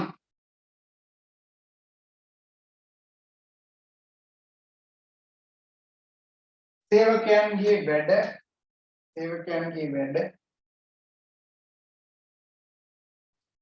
ක්‍රම ආකල්ප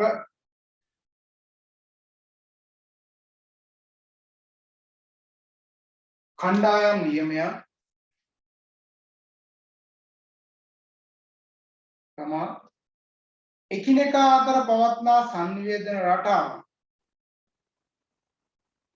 එකිනෙකා අතර පවත්නා සංනිවේදන රටාවන්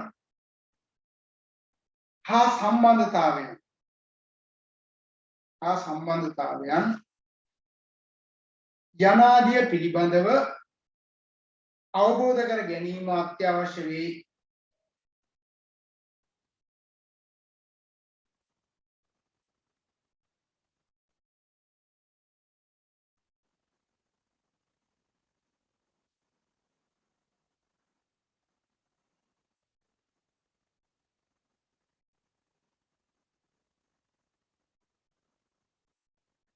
හරිද?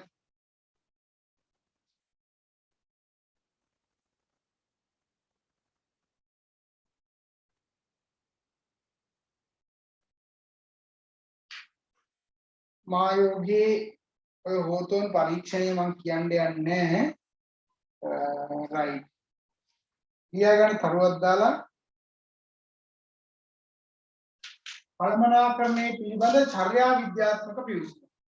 කළමනාකරණය පිළිබඳ චර්යා විද්‍යාත්මක පිවිසුම.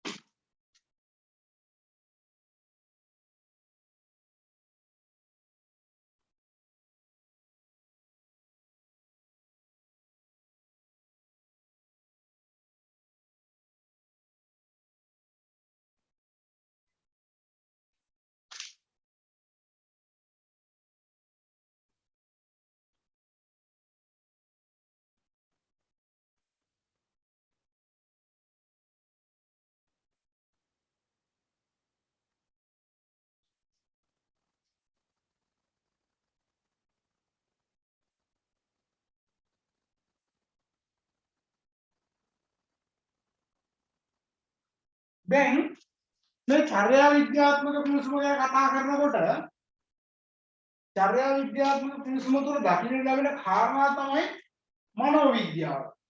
කවුන්සිලින් කිය ෆිසිකල් නේද? මනෝවිද්‍යාව, සමාජ විද්‍යාව, සමාජ මනෝවිද්‍යාව, මානව විද්‍යාව, දේශපාලන විද්‍යාව. දැන් ඔයාලා මනෝවිද්‍යාව සම්බන්ධයෙන් නේද? ෆිසිකල් කවුන්සිලින් ඩිප්ලෝමා කියලා අපි කතා කරන්නේ. එතකොට මනෝවිද්‍යාව කියන එකත් ඇත්තටම ඕන වෙනවා. මනෝවිද්‍යාව තුල සමාජ විද්‍යාව, සමාජ මනෝවිද්‍යාව කියලා එකකුත් තියෙනවා. මානව විද්‍යාව කියලා තියෙනවා. දේශපාලන විද්‍යාව කියලා. හරි. මේවා ඔක්කොම අපි ගන්නේ සමාජ විද්‍යාව ගණයට ගන්නේ සමාජය තුල හසු වෙන මිනිසාගේ ක්‍රියාකාරීත්වය සහ සමාජයන් වල හැසිරීම පිළිබඳව අධ්‍යයනය කරනකොට චර්යා විද්‍යාත්මක පිළිතුරු මාසේ මෙන්න මේ කාරණා ටික කතා කරලා තියෙනවා. එතකොට ඔයාලට යම් කිසි රැකියාවක් සාර්ථකව කර ගැනීම සඳහා ඔය කතා කරන HRM එක හරහා කතා කරන කරුණු කාරණා වගේම මනෝවිද්‍යාත්මක සාධකවත් ඉගෙනගෙන තියෙනවා නම් වඩා හොඳයි කියලා අපි කියන ඇයි ඒ? මනෝවිද්‍යාව තුලිමුත් දැන් ලෙඩ රෝග ගැන කතා කරනවානේ. දැන් මෙතන මනෝවිද්‍යාව කරන අයත් ඉන්නවා. මනෝවිද්‍යාව ඩිප්ලෝමා එක කරන අයත් ඉන්නවා. දැන් ලෙඩ රෝග ගැන කතා කරනවා නේද? මිනිසුන්ගේ ඇත්තට මේ චර්යා රටාවන් වල සිදුවන්නා වූ විනාශ වීම පිළිබඳව හොඳට හොයලා බලන්න පුළුවන් එක සබ්ජෙක්ට් එකක් තමයි මනෝවිද්‍යාව කියලා කියන්නේ. අනිත් අයට උපකාර කරන්න වඩා තමන්ව අවබෝධ කරගන්න ඊට පස්සේ තමන් ජීවත් වෙන්නේ කසාද බැඳලා පස්සේ තමන්ගේ මහත්ය අවබෝධ කරගන්න ළමයිව අවබෝධ කරගන්න ඒ මහත්යගේ අම්මා තාත්තා සහෝදරයෝ අවබෝධ කරගන්න නේද මේ වගේ දේවල් සඳහා විශේෂයෙන්ම අතිශයින්ම වැදගත් බලන්නකෝ කසාද බැඳපු නෝනලා මහත්තුරු ගත්තට පස්සේ තමන්ගේ නෝනා තමන් මහත්යාගේ සහෝදරයත් එක්ක නිකන් ඉන්න බලන්න කතා කරන විදියම හැම වෙලාවෙම රෝන් තමයි කතා කරන්නේ නේද? ඒ අයගේ හොඳ දේවල් කියනවට කැමති නෑ නේද? ඉන්න තැන හරි නැති තැන හරි නරක තමයි කියෝ ඉන්න උත්සාහ කරන්නේ. ඒතර මම ඔයාලට දින මේ පෞද්ගලික කාලේ පුරාවට මේ ගෙවල් වල ගත්තට පස්සේ මම අර ඔයාලට කිව්වේ 6 ඉඳන් 10 වෙනකම් මොනවද කරන්න කියලා හොයලා බලන්න කිව්වා නේද? 6 ඉඳන් 10 වෙනකම් මොනවද කරන්න කියලා ගෙදර හොයලා බලන්න කියලා කිව්වා. ඒ වගේම ඔයාලා හොයලා බලන්න උදේ 6 ඉඳන් 9 10 වෙනකම් එහෙම නැත්නම් 10 වෙනකම් ඔයාලා ගෙදර මොනවද කරන්න කියලා රස්සාවක් කරන්න නැති අය එහෙම ඉන්නවනම් අම්මා සමහරලාට තව කාගෙත් එක්ක හරි එකතු වෙලා කාට හරි බයින් එක සහ ඇදකුද හොයන එක තමයි කරන්නේ. කාන්තාවන්ගේ හැකියාව එක. හැටි එහෙම. ඕක කර්ම ආයතනයට ගිහිල්ලා ආයතනයේ පළවෙනි පැය එකමාර බාන පැය දෙක හොයලා බලුවොත් එහෙම කාගේ හරි වැරද්දක්. ඔයා එක දවසට කී දෙනෙක් ගැන සැක හිතනේවා, එයා ගැන වෛරයෙන් හිතන දේවල් සිතුවිලි කොච්චර පාළ වෙනවද? ගෙදරක් ඇතුළේ නම් ඕවා කියවනවා මේක මම කියන්නේ අපේ ගෙදරත් එහෙමනේ. ඔයාලගේ වලත් එහෙමනේ. ඉතින් මම නම් කියලා දිනවා ඇති වෙන්නේ. අරයාගේ අඩුපාඩු, මෙයාගේ අඩුපාඩු වැඩක් නැහැ. සමහරට දකින්නත් නැහැ. කිලෝමීටර ගවුම් ගානක් ඈත ඉන්නේ. ඔය කියව ඉන්නවා. එපා කිව්වට අහන්නේ නැහැ නේද? ඇයි ඒ? කාන්තාවක් අර දවසකට වචන 20000ක්වත් කිව්වේ නැත්නම් අඩුවක් වගේ දැනනවනේ. 8000ක් 20000ක් විතර කියන්නේ සෙලකියුතු ප්‍රමාණයක් තියෙනනේ කතා කරන්නේ වචන 20000ක්වත් කිව්වනම් තමයි ඔයාගේ ඔළුව නිදහස් වෙන්නේ. ඒ හින්දා තමයි අනිත් අය බැනගෙන යන්නේ. පිරිමි පුද්ගලෙක් සාමාන්‍යයෙන් 8000කින් සෑහීමකටපත් වෙනවා කියලා කියනවා. ඒ කියම අඩුවඩියක් තියෙන්න පුළුවන්. ඉතින් ඒ නිසා මෙන්න මේ මෙතනදී මේ පිවිසුම යටතේ මෙන්න මේ කාරණා පිළිබඳව මූලික අවධානය යොමු කරලා තියෙනවා.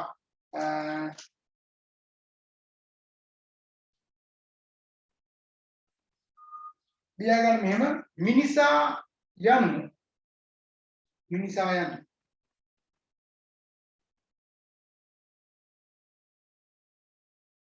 ඉතා සරලව අවබෝධ කරගත හැකි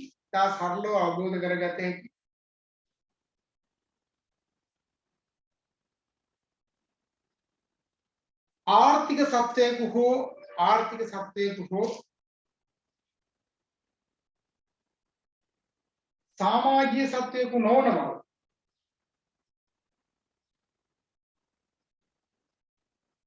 සමාජීය සත්වයක නොවන බව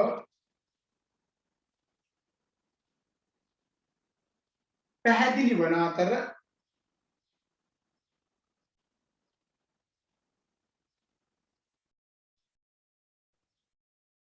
එනිසා මිනිසා අවබෝධ කර ගැනීම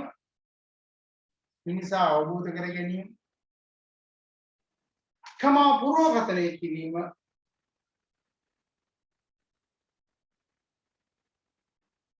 දුෂ්කර හා සංකීර්ණ කාර්යයක් වේ.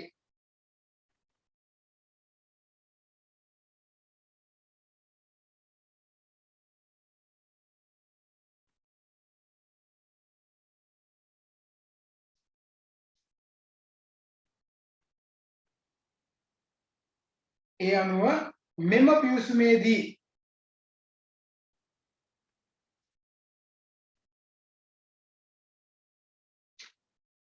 මනෝවිද්‍යාව,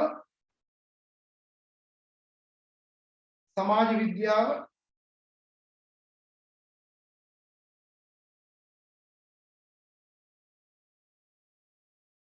සමාජ මනෝවිද්‍යාව, මානව විද්‍යාව හා දේශපාලන විද්‍යාව පිළිබඳව අවධානය යොමු කරයි.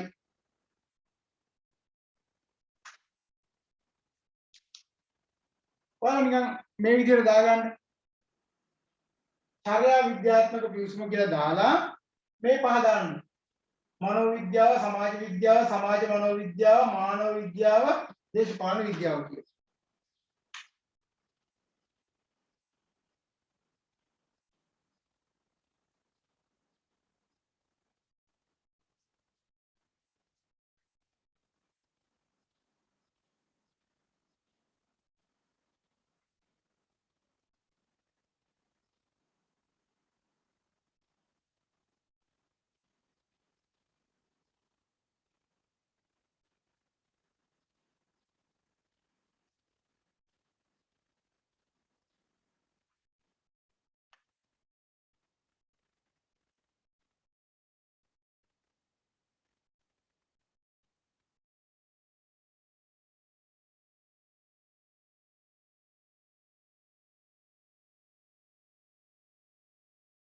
හරි.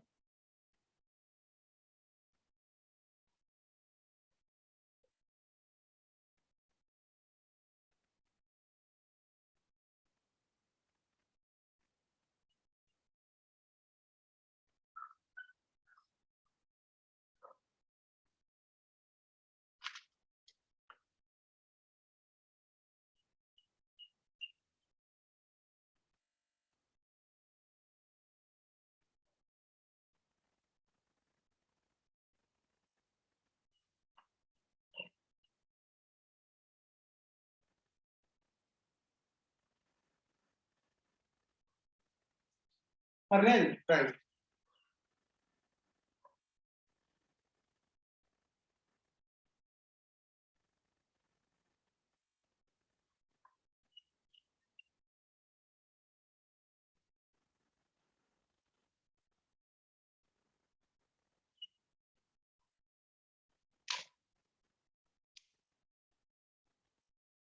හරි. එතකොට මේ සම්බන්ධයෙන් එනවා. එතකොට මිනිසා කියන කෙනා හඳුනා ගැනීම සඳහා නේද? මිනිසා කියන කෙනා හඳුනා ගැනීම සඳහා මෙන්න මේ සියලුම සාධකයන් වැදගත් වෙනවා. පැහැදිලිද? මොන සාධකයේද? මනෝවිද්‍යාත්මක කරුණු, සමාජ විද්‍යාත්මක කරුණු, සමාජ මනෝවිද්‍යාත්මක කරුණු, මානව විද්‍යාත්මක කරුණු සහ දේශපාලන විද්‍යාව කියන එක. දැන් දේශපාලන කියන එකත් බලනකො සත්‍යයේ කොටසක් බවටපත් වෙලා නේද? දැන් අපේ වගේ රටක දැන් බලන්න උද්ඝෝෂණ පවත්වනවා දේශපාලනයේ හේතු කොටගෙන නේද? මේම කණ්ඩායම එලවන්න ඕනේ ඉන්න දෙන්න එපා කියලා එලවන්න තව කණ්ඩායමක් උත්සාහ කරනවා, තව කණ්ඩායමක් ඉන්න බලාපොරොත්තු වෙනවා, තව කණ්ඩායමක් මේ හොඳයි කියලා කියනවා නේ. එතකොට දේශපාලනයේ මත අපේ රටේ ප්‍රශ්න ක්‍රියාත්මක වෙන විදිය, ප්‍රශ්න විසඳන විදිය, ප්‍රශ්න ඇති වෙන විදිය බලන්නකො නේද? කණ්ඩායම විදියට 225ක් කියලා අපි හඳුනාගෙන 225 ආස්සේ එයාලා හැසිරෙන විදිය, ඒ පුද්ගලයා වට රොක් වෙච්ච අනිත් මිනිස්සු ටික නේද? මෙහෙම ගත්තාට පස්සේ සම්පූර්ණම ආර්ථිකයම ක්‍රියාත්මක වෙන්නේ මේ දේශපාලන දූරාවලියක් අස්සේ මේක ගිහිල්ලා. ඒතකොට එහෙනම් දේශපාලනය හොම්බ ගන්න ඕනේ. ඒතකොට යම් හිතන්නකෝ ඔයාට පුද්ගලයෙක් ඔයාගාවට ඇවිල්ලා මම මේවා මනෝවිද්‍යාව සහ මේ කරුණු කාරණා වෙන වෙනම දෙන්නේ නැහැ කතා කරන්නම් ටික. හරිද? ඔයාගාවට පුද්ගලයෙක් එනවා. හරිද? ඒ එන පුද්ගලයා ගේ පක්ෂේ ඔයාට කියනවා. මෙන්න මෙයා නම් එක්සත් ජාතික පක්ෂය. කැපුවත් කොළපාට කියලා තමයි එන්නේ. දැන් දේශපාලනේ කිව්වට පස්සේ ඔයා එයා පිළිබඳව අවබෝධ කරගන්න කරුණු කාරණා වෙනස්. තව එක්කෙනෙක් ඉන්නවා. මෙයා ඉතින් කොහොමත් රතු තමයි. රතු මල්ලිලා මේ JVP right. කියපුවා මොකද වෙනවා? එයා පිළිබඳව දක්වන අදහස තව එකක්. මේක සමාජවාදී කොමියුනිස්ට් කාර්යය. කොමියුනිස්ට් පක්ෂය. ඒ කාලේ නම් එහෙම තමයි. සමාජවාදී. කියලා ඔන්න තව එක්කෙනෙක්. මේ ඉන්නේ ශ්‍රී ලංකා නිදහස් පක්ෂය. එහෙම නැත්නම් වර්තමානයේ පොදු පෙරමුණේ ඕම් කියලා කියනවා. දැන් මොකද වෙන්නේ? ඒතර මේ පුද්ගලයා සම්බන්ධයෙන් දැන් ඔයාලා කිව්වොත් එහෙම අද ඔය වගේ පුද්ගලයෝ අපි හිතමු JVP UMP ඊට පස්සේ සජබේ නේද? එතකොට පොදු පෙරමුණ ශ්‍රී ලංකා නිදහස් පක්ෂේ ඔය කණ්ඩායම් පහ කියලා හිතන්නකො. කාට හරි කියනවා ඔයා කැමති පක්ෂේ තෝරගන්න කියලා. මොනවා ඔයාගේ කැමැත්ත දක්වන්න කියලා කිව්වොත් එහම අද ගිහිල්ලා මේ ආර්ථිකයේ වැඩිලා තියෙන තැනයි ඔක්කොමත් එක්ක එයා ගිහිල්ලා තෝරගන්නකොට එයා පොදු යන පෙරමුණ හොඳයි කියලා සටහනක් කරවුවොත් එහෙම එයා පිළිබඳව ඇති කරගන්න ආකල්ප රනිල් වික්‍රමසිංහ මහත්තයා හොඳයි UMP හොඳයි කියලා කිව්වොත් එහෙම ඔයා ඇති කරගන්න ආකල්ප. එතකොට සජිත් ප්‍රේමදාස මහත්තයා එයා හොඳයි කියලා හිතවලු නේද? එහෙම නැත්නම් අනුර කුමාර දිසානායක වගේ අය හොඳයි කියලා හිතනවා.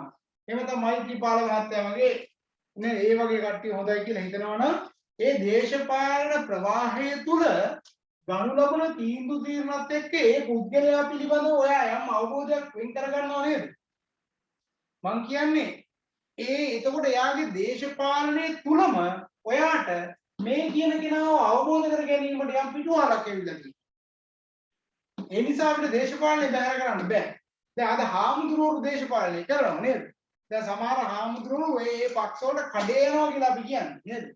දැන් බුදුහාමුදුරුවන්ගේ ධම්මග ඉදිරියට අරගෙන යන එක නෙවෙයි කරන්නේ. මොනවද කරන්නේ? අර දේශපාලනඥයන්ට කඩේ යන එක කරන්නේ හාමුදුරුවෝ. නේ? ඒතර ඒ හාමුදුරුවෝ දැක්කට පස්සේ හාමුදුරුවන්ගේ සිල්වත් බව, ගුණාත්මක බව නේද? සමාජශීලී ස්වභාවය, හැසිරෙන විදිය ගැන යම් අවබෝධයක් අපිට ඔටෝමැටිකලි ඇවිල්ලා මොකක්ද කියන්නේ? දේශපාලන විද්‍යාවෙන් අපිට එනම් මිනිස්සු කියවන්න පුළුවන්. මිනිස්සු කියවන්න පුළුවන්. දැන් චීනේ බලන්නකො කොමියුනිස්ට් පක්ෂයත් එක්ක සමාජවාදය මුල් කරගෙන 1924 දී සමාජවාදයට ආපු මහජන චීනය 1940 වෙද්දී සංවර්ධිත රටක් බවට පත් වුණා. අවුරුදු 16ක් 18ක් වගේ කෙටි කාලයක් තුල සංවර්ධිත රටක් බවට පත් වුණා. හැබැයි ඔය කියන චීනේ දැන් අපේ රට ගත්තොත් එහෙම අපිට උගන්වපු ගුරුවරුත් කිව්වේ සංවර්ධිත රටක්. ඒ අයට උගන්වපු අය කියලා තිබුණ සංවර්ධිත රටක්. අපිත් කියන්නේ සංවර්ධනය වෙමින් පවතින සංවර්ධිත නේ සංවර්ධනය වෙමින් පවතින සංවර්ධනය වෙමින් පවතින රටක්. අනාගතේ කියන්නේ වෙන්නේ මොකද්ද? සංවර්ධනය වෙමින් කියන්නත් බැරි වෙන්නේ නේද? පරිහානියටපත් වෙන මට්ටමට කියන්නේ දැන් ලංකාවේ මෙහෙම පල්ලෙහාට යන්නේ. ආර්ථික සංවර්ධනය ගැන කතා කරන්න බෑ පල්ලෙහාට. මොකද එදිනෙදා අවශ්‍යතාවයන්වත් ඉටු කරගන්න බැරි තත්ත්වයකටපත් වෙලා තියෙනවා. දැන් ලාම්පු තෙල් ලීටරයක් රුපියල් 300කට වගේ ගන්නේ කවුද?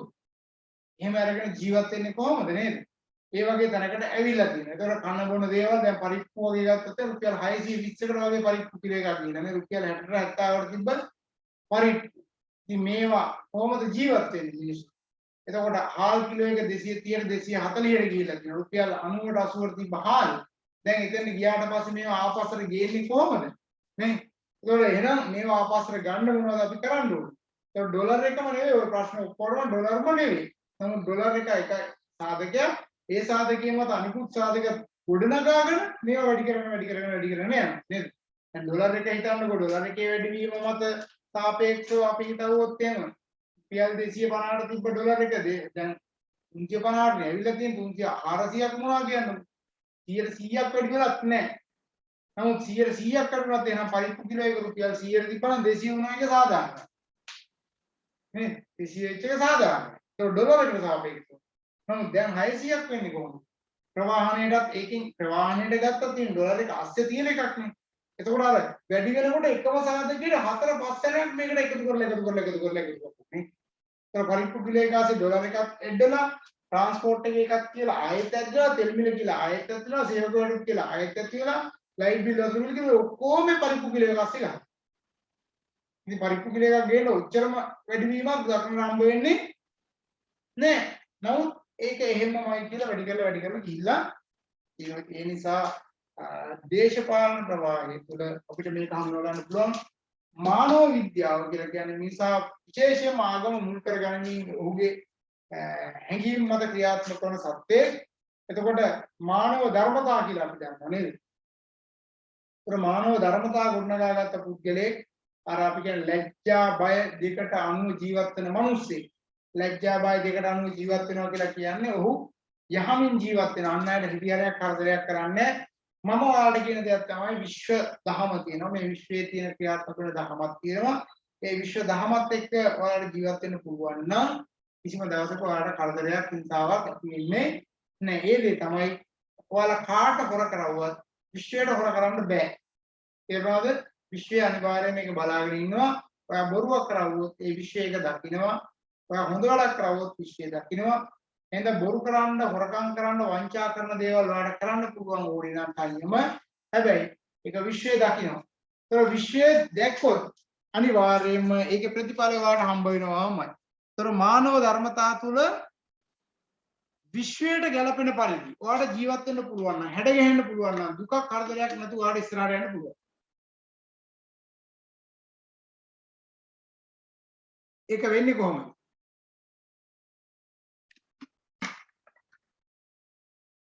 මතක තියාගන්න මේ සමස්තයම ගොඩනැගිලා තියෙන්නේ මොකක් එක්කද? විශ්වයත් එක්ක. ඒතකොට විශ්වයෙන් තමයි අපිට දැන් මට නම් මම හිතන දේ තමයි මට උදේ ආහාර වේල හම්බ වෙනකොට විශ්වය විසින් තීරණය කරලා දිනා මට උදෑසන ආහාර වේල මේක. දවල්ට මට මේක හම්බ වෙන්නේ මම කරපු දේවල් එක්ක මට දවල් ආහාරේ මේක හම්බ වෙනවා. රැයට මේක හම්බ වෙනවා. සමහර අයට ආහාර හම්බ වෙනවා, සමහර අයට ආහාර හම්බ වෙන්නේ නැහැ. ඇයි? එයා විශ්වයත් එක්ක ගනුදෙනු කරලා තියෙන විදිහත් එක්ක. මම දකින්න දේවල් මම කියන්නේ. එතකොට අන් අයට හිරියාරයක් කරදරයක් නොවෙන්න අන් අයට උදව් උපකාර කරගෙන යම් කිසි කෙනෙක් ජීවත් වෙනවා නම් එයාට ඒ අවශ්‍ය දේවල් ටික හම්බ වෙලා දැන් ඔයාලා දකිනවා මේ වෙනකොට ලංකාවේ 17%කට විතර විශේෂයෙන්ම ආහාර නැහැ කියන තැන ඉන්නවා. 20ක් වගේ ප්‍රමාණයක් 20ක් 25 තුන්වෙනි සපයා ගැනීමේ අපහසුතාවයක් තියෙනවා. ඒතකොට තවත් 40ක් 50ක් වගේ ප්‍රමාණයක් තුන්වෙලෙන් වේල් දෙකක් එකක් පිටිමසා ගැනීමෙන් ක්‍රියාත්මක වෙන ප්‍රමාණයක් ඉන්නව නේද? ඒ වගේ අඩුපාඩුකම් තියෙනවා. නමුත් 10ක් 1000ක් 15ක් විතර ඉන්නවා. 20ක් විතර බොහෝ විට ඉන්නවා. කිසිම අඩුපාඩුවක් නැතුව තාම සුඛෝපභෝගී ජීවිතයක් ගත කරනවා. ඒ ටික උනත් යම් ආකාරයෙන් ලබා ගනිමින් සුඛෝපභෝගී ජීවිතයක් ගත කරනවා. ඒතර සුඛෝපභෝගී ජීවිතයක් ගත කරනවා කියලා කියන්නේ තාම යාලට මේ ආර්ථිකයේ තුල ඒ විද වැටීම් කඩා වැටීම් යාලට ප්‍රශ්නයක් නෙවෙයි. සමහරවල් තව අවුරුදු 3-4ක් ගියත් ඒ අය ඒ විදිහටම ජීවත් වෙයි. සමාජාලාට කවුරුරත් මේකේ ජීවත් වීමේ අපහසුතාවයක් තිබොත් එයාලා වෙන රටවල් වලට හරියයි. ඒතරේ මිනිස්සු ගොඩනගාගත්ත දේවල් සහ ගොඩ නැගිච්ච දේවල් එක තමයි ක්‍රියාත්මක වෙන්නේ. අදටත් දැන් සමහර ගම්මාන තියෙනවා. ගම්මාන වලට ලොකු ප්‍රශ්න නැහැ. ගම්මාන වල මිනිස්සු ඒ වැවුම් වලින් සහ ඒ දීපාරවල වලින් ජීවත් වෙන මිනිස්සු කොටසක් ඉන්නවා. ඒ අය තමන්ගේ වගා කටයුතු ටික කරගෙන සාමාන්‍ය පරිදි ඔය කෘෂි රසායන පොහොරත් එක්ක ජීවත් වෙච්ච මිනිස්සු නෙවෙයි. ඒ අය සාමාන්‍ය විදිහට ජීවත් වෙනවා. නමුත් දාබහුතර ප්‍රමාණයක් සාල ප්‍රමාණයක් කෘෂි රසායන පොහොරත් එක්ක සම්බන්ධ වෙලා නවීන ආර්ථික ක්‍රමවේදත් එක්ක සම්බන්ධ වෙලා කටයුතු කරන අයට ප්‍රශ්න ඇති වෙලා තියෙනවා අද වෙන්නේ. ඒ නිසා මෙන්න මේවා දිහා බලද්දී මේවත් එක්ක අපිට පුළුවන් ඒ පුද්ගලයාගේ චර්යාවත් එක්ක ඒ පුද්ගලයා අවබෝධ කරගන්න.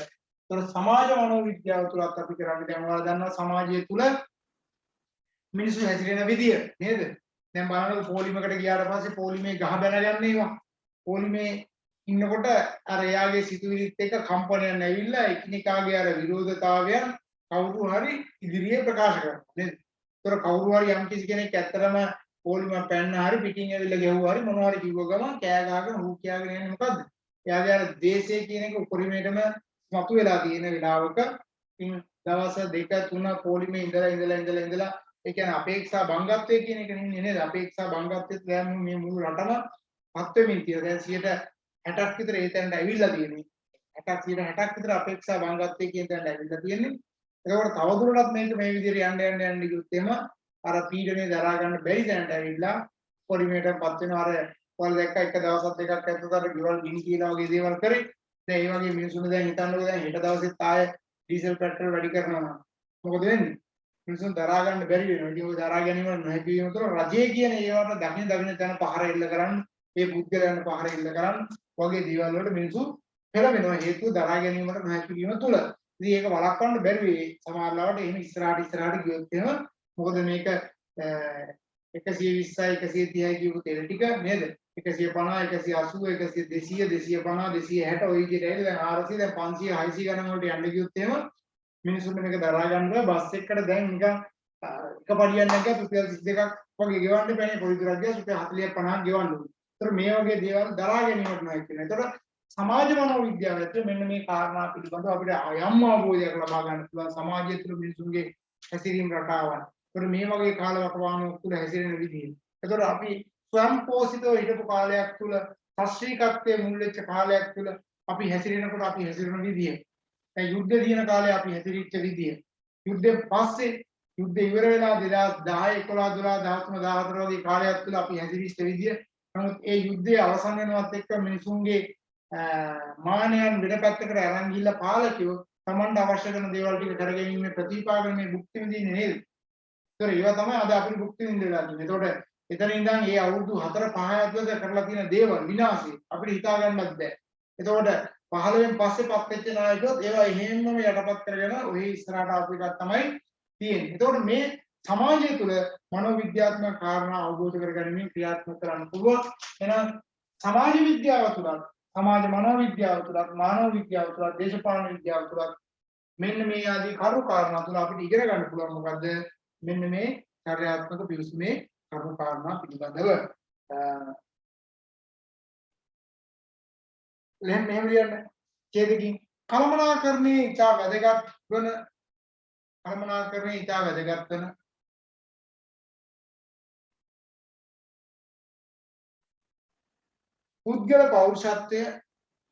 පුද්ගල පෞරුෂත්වය කම ආකල්ප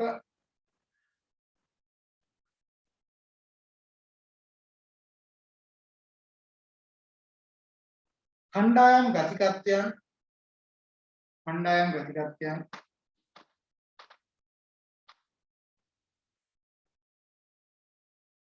කම අන්තර්පුද්ගල සංවේදනය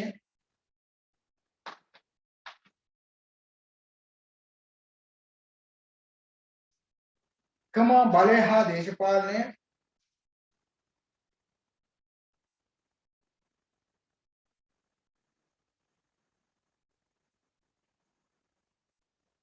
කම සංවිධාන සංස්කෘතිය යනාදී සංකල්ප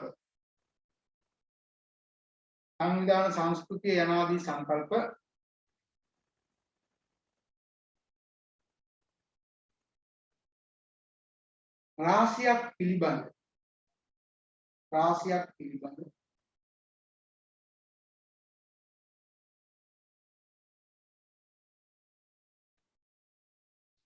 නිර්වුල් අවබෝධයක් ලබා ගැනීම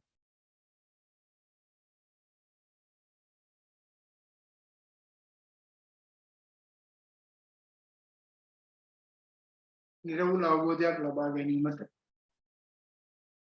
මෙම පිවිසුම ඉතා වැදගත් වේ. එනත මේ ප්‍රවේශය ඉතා වැදගත් වේ.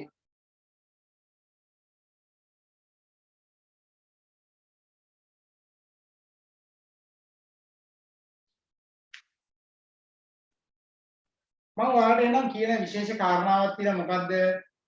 ඇගීමක් විදිහට හිතලා කරවුවත් කමක් නැහැ සියලු දෙනාම මොකද්ද? උදේ 6 10 අතර මොනවද කරන්නේ? දවස් 7ම බලන්න. ඔය 12 4 5 6 වගේ කියන්නේ හවස කාලේ ගන්නවා නම් හවස 1 ඉඳන් 5 වෙනකම් වගේ මොනවද කරන්නේ? 1 ඉඳන් 5. හරි. ඒතර එන කාලය බලන්න. උදේ 6 10 1 5 6 10 කොටස් තුනකට වෙන් කරගෙන මේ කොටස් තුන ඇතුලේ කොයි විදිහටද චර්යා රටාව ක්‍රියාත්මක වෙන්නේ කියලා ලියන්න. ලියලා බලන්න මොකද්ද වෙන්නේ කියලා. එතකොට ඔයාලට ඇත්තටම ඔයාගේ අඩුපාඩු ටික පේන්නේ. අඩුපාඩු ටික පේන විතරක් නෙවෙයි ඔයා කරන්න ඕන මොනවද කියලා තීරණය කරන්නත් පුළුවන්. හරිද? ඒතර ඔයාගේ කාලේ නාස්ති වෙන එක, අපද යන එක මේවා පිළිබඳ ලොකු අවබෝධයක් ගන්න පුළුවන්. නේ? දැන් සමහර අය මේ වෙලාවන් තියෙන මේ වෙලාවවල නිදා ගන්නවා. නාන්න යන්නේ මේ වෙලාවට. කන්නේ මේ වෙලාවට. එතකොට මේ කනකොට සමහරවල් ටීවී එකේ කතාවක් බලන්න ඕනේ. නැත්තම් YouTube එකේ හරි මොනවාරි බල තමයි කෑම කන්න ඕනේ. ඒ වගේ හදාගත්ත මානසික මට්ටම්. මෙන්න මේ ඔක්කොම අපි මෙයින් අයින් කරන්න ඕනේ. මම දැකලා තියෙන සමහර අය මට හම්බෙලා තියෙනවා රුපියල් ලක්ෂයකමාර දෙක වැටුප් හම්බෙච්ච රස්සා කරපු අය YouTube එකට බැහැ වෙලා අවසාන රැකියාව එපා YouTube එක බල බල ඉන්නේ. වේලි. රැකියාව කරන්න යන්නෙත් නෑ මට හිතා ගන්න බෑ. ඔය YouTube බල බල ඉන්න ගෑනු ළමයි හම්බෙලා. එතකොට ගෑනු ළමයි විතරනේ පිරිමි ළමයි ඉන්නවා. එතකොට මේ තමන්ට අර අනාගත දැන් ලබන අවුරුද්දේ මම මොනවද කරන්න ඕනේ මගේ අධ්‍යාපනය මම කොයි විදිහට හදා ගන්න ඕනේ මම කසාද බැඳාම කොහොමද කරන්න ඕනේ මම ඉස්සරහට යන්න ඕනේ කොහොමද පවුල් එකක විදිහට දිනු වෙන්න ඕනේ කොහොමද ආර්ථිකය හදා ගන්න ඕනේ කොහොමද මේවා කිසිම දෙයක් ගානක් නැහැ. ඇයි ඒ? తాවකාලිකව යටපත් වෙන මේ හිතන දේවල් ටික. ඔයා ඔය දේවල් බලන්න ඔයා ගැන හිතන එක පවුල් එකක ගැන හිතන එක ඔයාගේ ආර්ථිකය සමාජීය වටපිටාව වෙනස් කරගන්න ඕනේ කියලා හිතන ඒවා එකක්වත් හිතෙන්නේ නැහැ ඔයාලා. ඇයි? අර මොකක් හරි එකක් ඔය බලාගත්තුත් ඒ බලාගෙන ඒක විවරණම තව එකක් තියෙනවා. දැන් කතා කරලා හැබැයි වෙච්ච කෙනා බලන්නකො. අද කතා ඉවරලා හෙට වෙනකම් බලාගෙන ඉන්නේ. කීම් ඌලන්න බෑ. දැන් අර මිනිස්සු අල්ලගත්තද අල්ලගෙන අරගෙන ගියාද වෙඩි තියන්න ගියාද වෙඩි වැදුනාද කලපල්ලෙන් පෙරුණාද නැද්ද? ඒ දින කතා කරන කෙනා අරය දකීද නේද? මෙයා දැන් ආදරේ ගැන ඇහුවා හා කියයිද? දැන් ඒක අර කතාවේ එක වෙන එකක්. දැන් මෙයා ගීතේ මේම තේරෙනවා. මොකක් වෙන්නේ? හෙට වෙනකම්. එතකොට මිනිස්සු ඒ වගේ දේවල් වලට ඇබ්බැහි වුණාට පස්සේ තමාට ඉස්සරහට යන්න තියෙන අවස්ථාව එහෙම පිටින් පල්ලෙහා වැටෙනවා. මේක තුන්වෙනි පන්තියක් නිර්මාණය කිරීම සඳහා ගොඩනගන ලද ප්ලැට්ෆෝම් එක හදපු දේවල් ටික. හරිද? ඔයාට තුන්වෙනි පන්තියේ ජීවත් වෙන්න ඕනේ නම් පීඩිත පන්තියේ තුන්වෙනි පන්තියේ වැටෙන්න ඕනේ නම් ඔය වගේ පොලිම් වල ඉඳලා කෑ ගහන ඒවා පිටිපස්සේ යන්න ඕනේ නම් නේද? එතන පල්ලෙහාට තමන්ගේ මානසික මට්ටම වට ගන්න ඕනේ නම් මේ වගේ ඒවත් එක්ක වැඩ කරාට කමක් නැහැ. නැත්තම් උතනින් ගැලවිලා ඉස්සරහට යන්න පුළුවන්. දැන් මට ඊයේ හම්බුණා මගේ පාසල් කාලේ මගේම හොඳම යාළුවෙක් නේ. නමුත් අපේ ඉස්කෝලේ හිටපු අපේ සමවයසේ යාළුවෙක්. ඉතින් මම කාලයකට පස්සේ හම්බුණා ඊපස්සේ මොකද කියලා අහුවා. ඉතින් මට පොත විස්තර කියලා තෙල් ගහන එක කතා කරා මනුස්සයා. ඉතින් මාත් ඒ ගැන කතා කරද්දි මම යාමට කියනවා එයා තෙල් වලට නම් පොලිමර ගියේ නේද? ඒත් එක දවසක් Facebook දාන්න ඕනේ නේද තෙල් පොලිමර. මම බලනවා මේ මොකක්ද කියලා. Facebook එකේ ලයිව් එකක් පෙන්නන්න Facebook එකේ ෆොටෝ දෙක තුනක් ගන්න එහෙම ගිහිල්ලා තෙල් පොලිමේ හිටියලු එක දවසක් රැය කියලා. කට්ටියත් එක්ක විනෝදෙන්න. දැන් හිතන්න මේ මානසික මට්ටම. එතකොට එහෙමත් තෙල් පොලිම වලට යනවා ඉන්නවා. Facebook වලට ලයිව් දාන්න Facebook එකේ ෆොටෝ දාන්න එහෙම පොලිමට යන්නේ ඒකද? තෙල් ගාන එක නෙවෙයි. දැන් අර තෙල් පොලිමේ කියලා උයාගෙන කන්න එහෙම සංස්කෘතියක් හදාගන්න. කට්ටිය එකතුලා බජවුවක් දාන්න. දැන් තෙල් පොලිමර තමයි කතා කරන්නේ අද සෙට් එකද? කොහෙද? තෙල් පොලිමර සෙට් එකද කියලා අහන්නේ. ඒතකොට දැන් හිතන්නකො මේ සමාජ මනෝවිද්‍යාව ක්‍රියාත්මක වෙන විදිය නේද? ඒ පුද්ගලයා රටාවන්න. ඒතකොට රැණිදි වර්ණා කියන එක ප්‍රශ්නයක් නෙවෙයි. ආ ඉස්සර නම් ඔය මලගෙවල් වල ගිහිල්ලා එළි වෙනකම් බూరు ගාලා අරමයක් ගගා ඔය ඉඳලා එහෙම තේ එකක් බීලා එහෙම න්යායි. දැන් එහෙම නැහැ. රෑ තෙල් පොලිමර සෙට් එකක් කියලා අහන්න. සමහරවිට අරගෙන යන තෙල් සල්ලි වලින් අන්තිමේ තෙල් ගහ ගන්න බෑ. මට ඒ වගේ තව එක්කෙනෙක් හම්බුණා. රුපියල් 3500ද 4000ද අරගෙන තෙල් පොලිමට ඇවිල්ලා අන්තිමේ තෙල් ගහන දාන්න යනකොට රුපියල් 1000ක්වත් ඉතිරි නෑ අතේ. ඇයි? කාලා බීලා ජොලි කරලා නේද? කාලා බීලා ජොලි කරලා අන්තිමේදී පොඩි ගානේ තෙල් ගහගෙන යන්න වෙලා තියෙනවා. මොකද දවස් දෙක ඉද්දි දැන් ඔයාලා බලන්නකෝ මේ පොලිම් වල විකුණන දේවල් කොච්චර දේවල් විකුණනවද කියලා නේද? නිකන් ඔය පොලිමක ඉන්න මිනිස්සේ සිගරට් 6ක් 7ක් බිව්වොත් එහෙම සිගරට් එකම නේද රුපියල් 100කට කිට්ටුයි දැන්. එහෙම බොනවයි දැන්. එතකොට එහෙනම් මේවා අවබෝධ කර ගැනීම සඳහා හොඳ ප්‍රවේශයක් මේක හරහා අපිට ලබලා දීලා තියෙන හේතුව තමයි මිනිස්සු අවබෝධ කර ගැනීම තමයි මේකදී අපි බලාපොරොත්තු උනේ. රයිට්. ඊගොඩ තරුවක් දාලා යන අවස්ථානුකූල පිවිසුම. අවස්ථානුකූල පිවිසුම.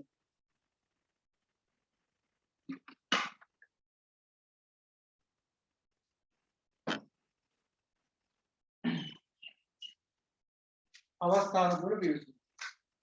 දැන් ඔය අවස්ථානුකූල පිවිසුමේදී අපි කතා කරන්න යන්නේ සියලුම අවස්ථාවන්ට ගැලපෙන හොඳ ක්‍රමවේදයක් හඳුනා ගන්න බෑ. අවස්ථානුකූලව ඒ මොහොතට ගැලපෙන දේවල් තමයි අපි හොයාගන්න ඕනේ ක්‍රියාත්මක කරන්න ඕනේ කියන එක තමයි මේ අවස්ථානුකූල පිවිසුම හරහා ක්‍රියාත්මක කරන්නේ. අපි කියන්නේ සිචුේෂන් අප්‍රෝච් කියලා අපි කියන්නේ ඔකට. නැත්නම් ඔකට කන්ටිජෙන්සි අප්‍රෝච් කියලා කියනවා. ලියාගන්න මෙහෙම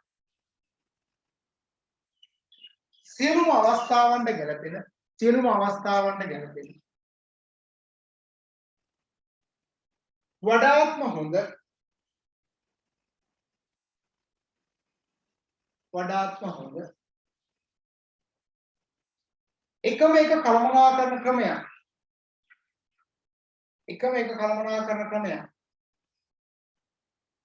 නොමැති බවත්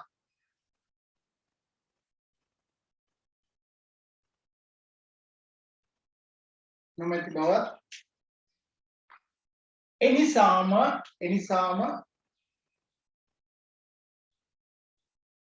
ආයතනයේ අරමුණු හා පරමාර්ථ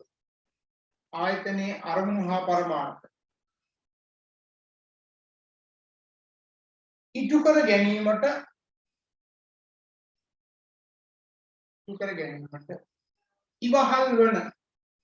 ඉවහල් වන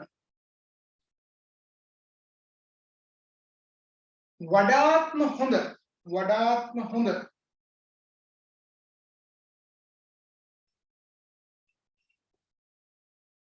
කළමනාකරන ශිල්පීය ක්‍රමය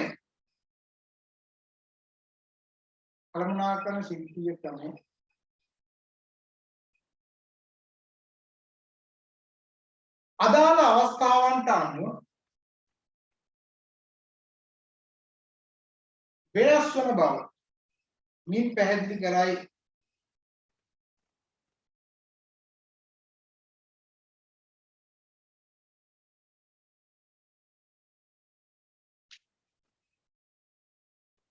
හරි ඒ වෙලාවට ගැලපෙන එක තමයි කියන්නේ අපි එනේන තාලෙට ගහුවස්ස කියලා කියන්නේ නේද? එනේන තාලෙට ගහන්න කියලා කියන්නේ. එනේ ඒ වෙලාවට ගැලපෙන දේ තමයි ඒ වෙලාවට කරන්න ඕනේ. නැත්තම් අපි හිතාගෙන ඉන්න විදිහට එහෙම වැඩ කරන්න බෑ නේද? දැන් අපි ලයිට් දිගටම තියෙයි කියලා හිතාගෙන ඉඳි ලයිට් නැති වෙද්දී මොකද කරන්නේ? එතකොට ලයිට් නැති වෙද්දී අත්‍තරම ජෙනරේටර් ගෙනාවා. පස්සේ ජෙනරේටර් වලට තෙල් නැහැ.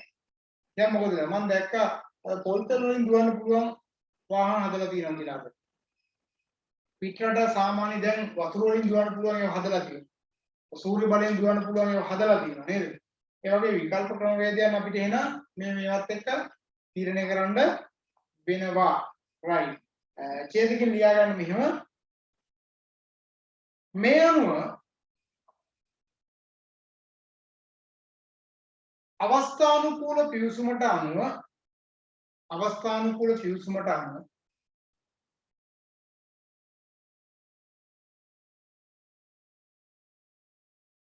කළමනාකරුවන්ගේ කාර්යභාරය වනුයේ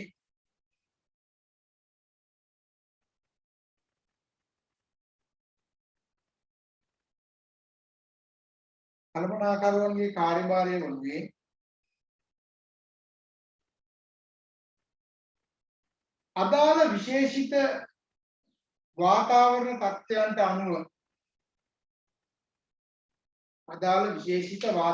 තත්ත්වයන්ට අනුව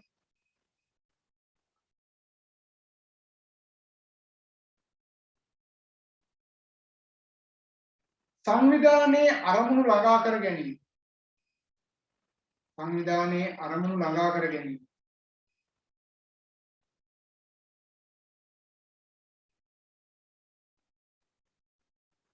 වඩාත්ම යෝග්‍ය වන්නා වූ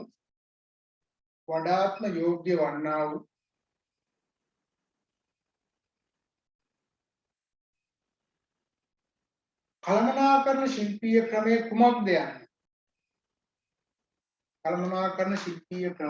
කුමක්ද යන්නේ?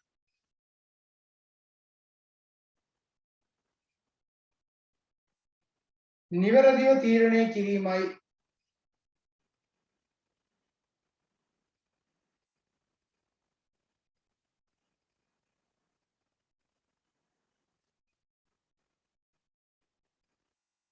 මේ අනුව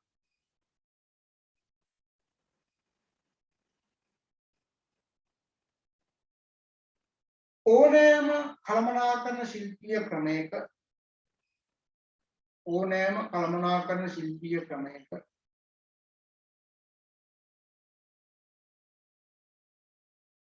සාර්ථකත්වය රඳා පවතිනුයේ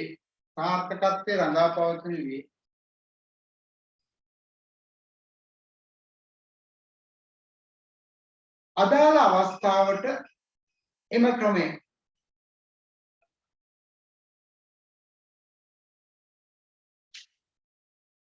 කොතරම් දුරට ගැලපෙන්නේද යන්න මත බවයි.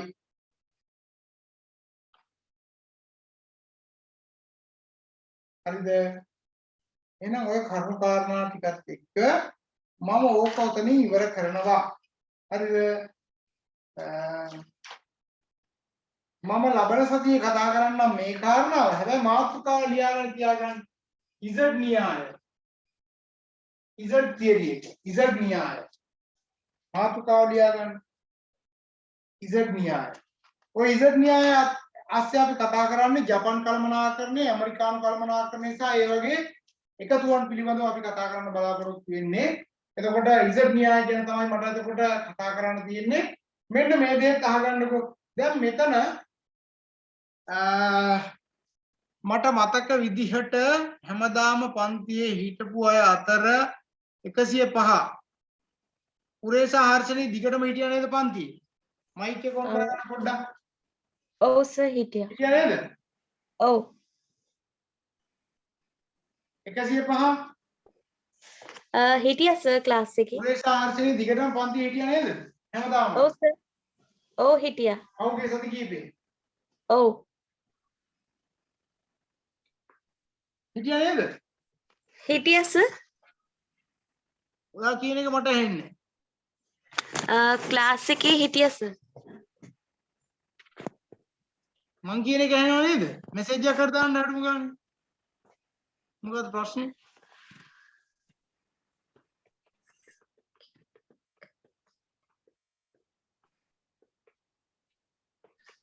හරි. මේක අහගන්නකෝ. මගේ මතකයේ හැටියට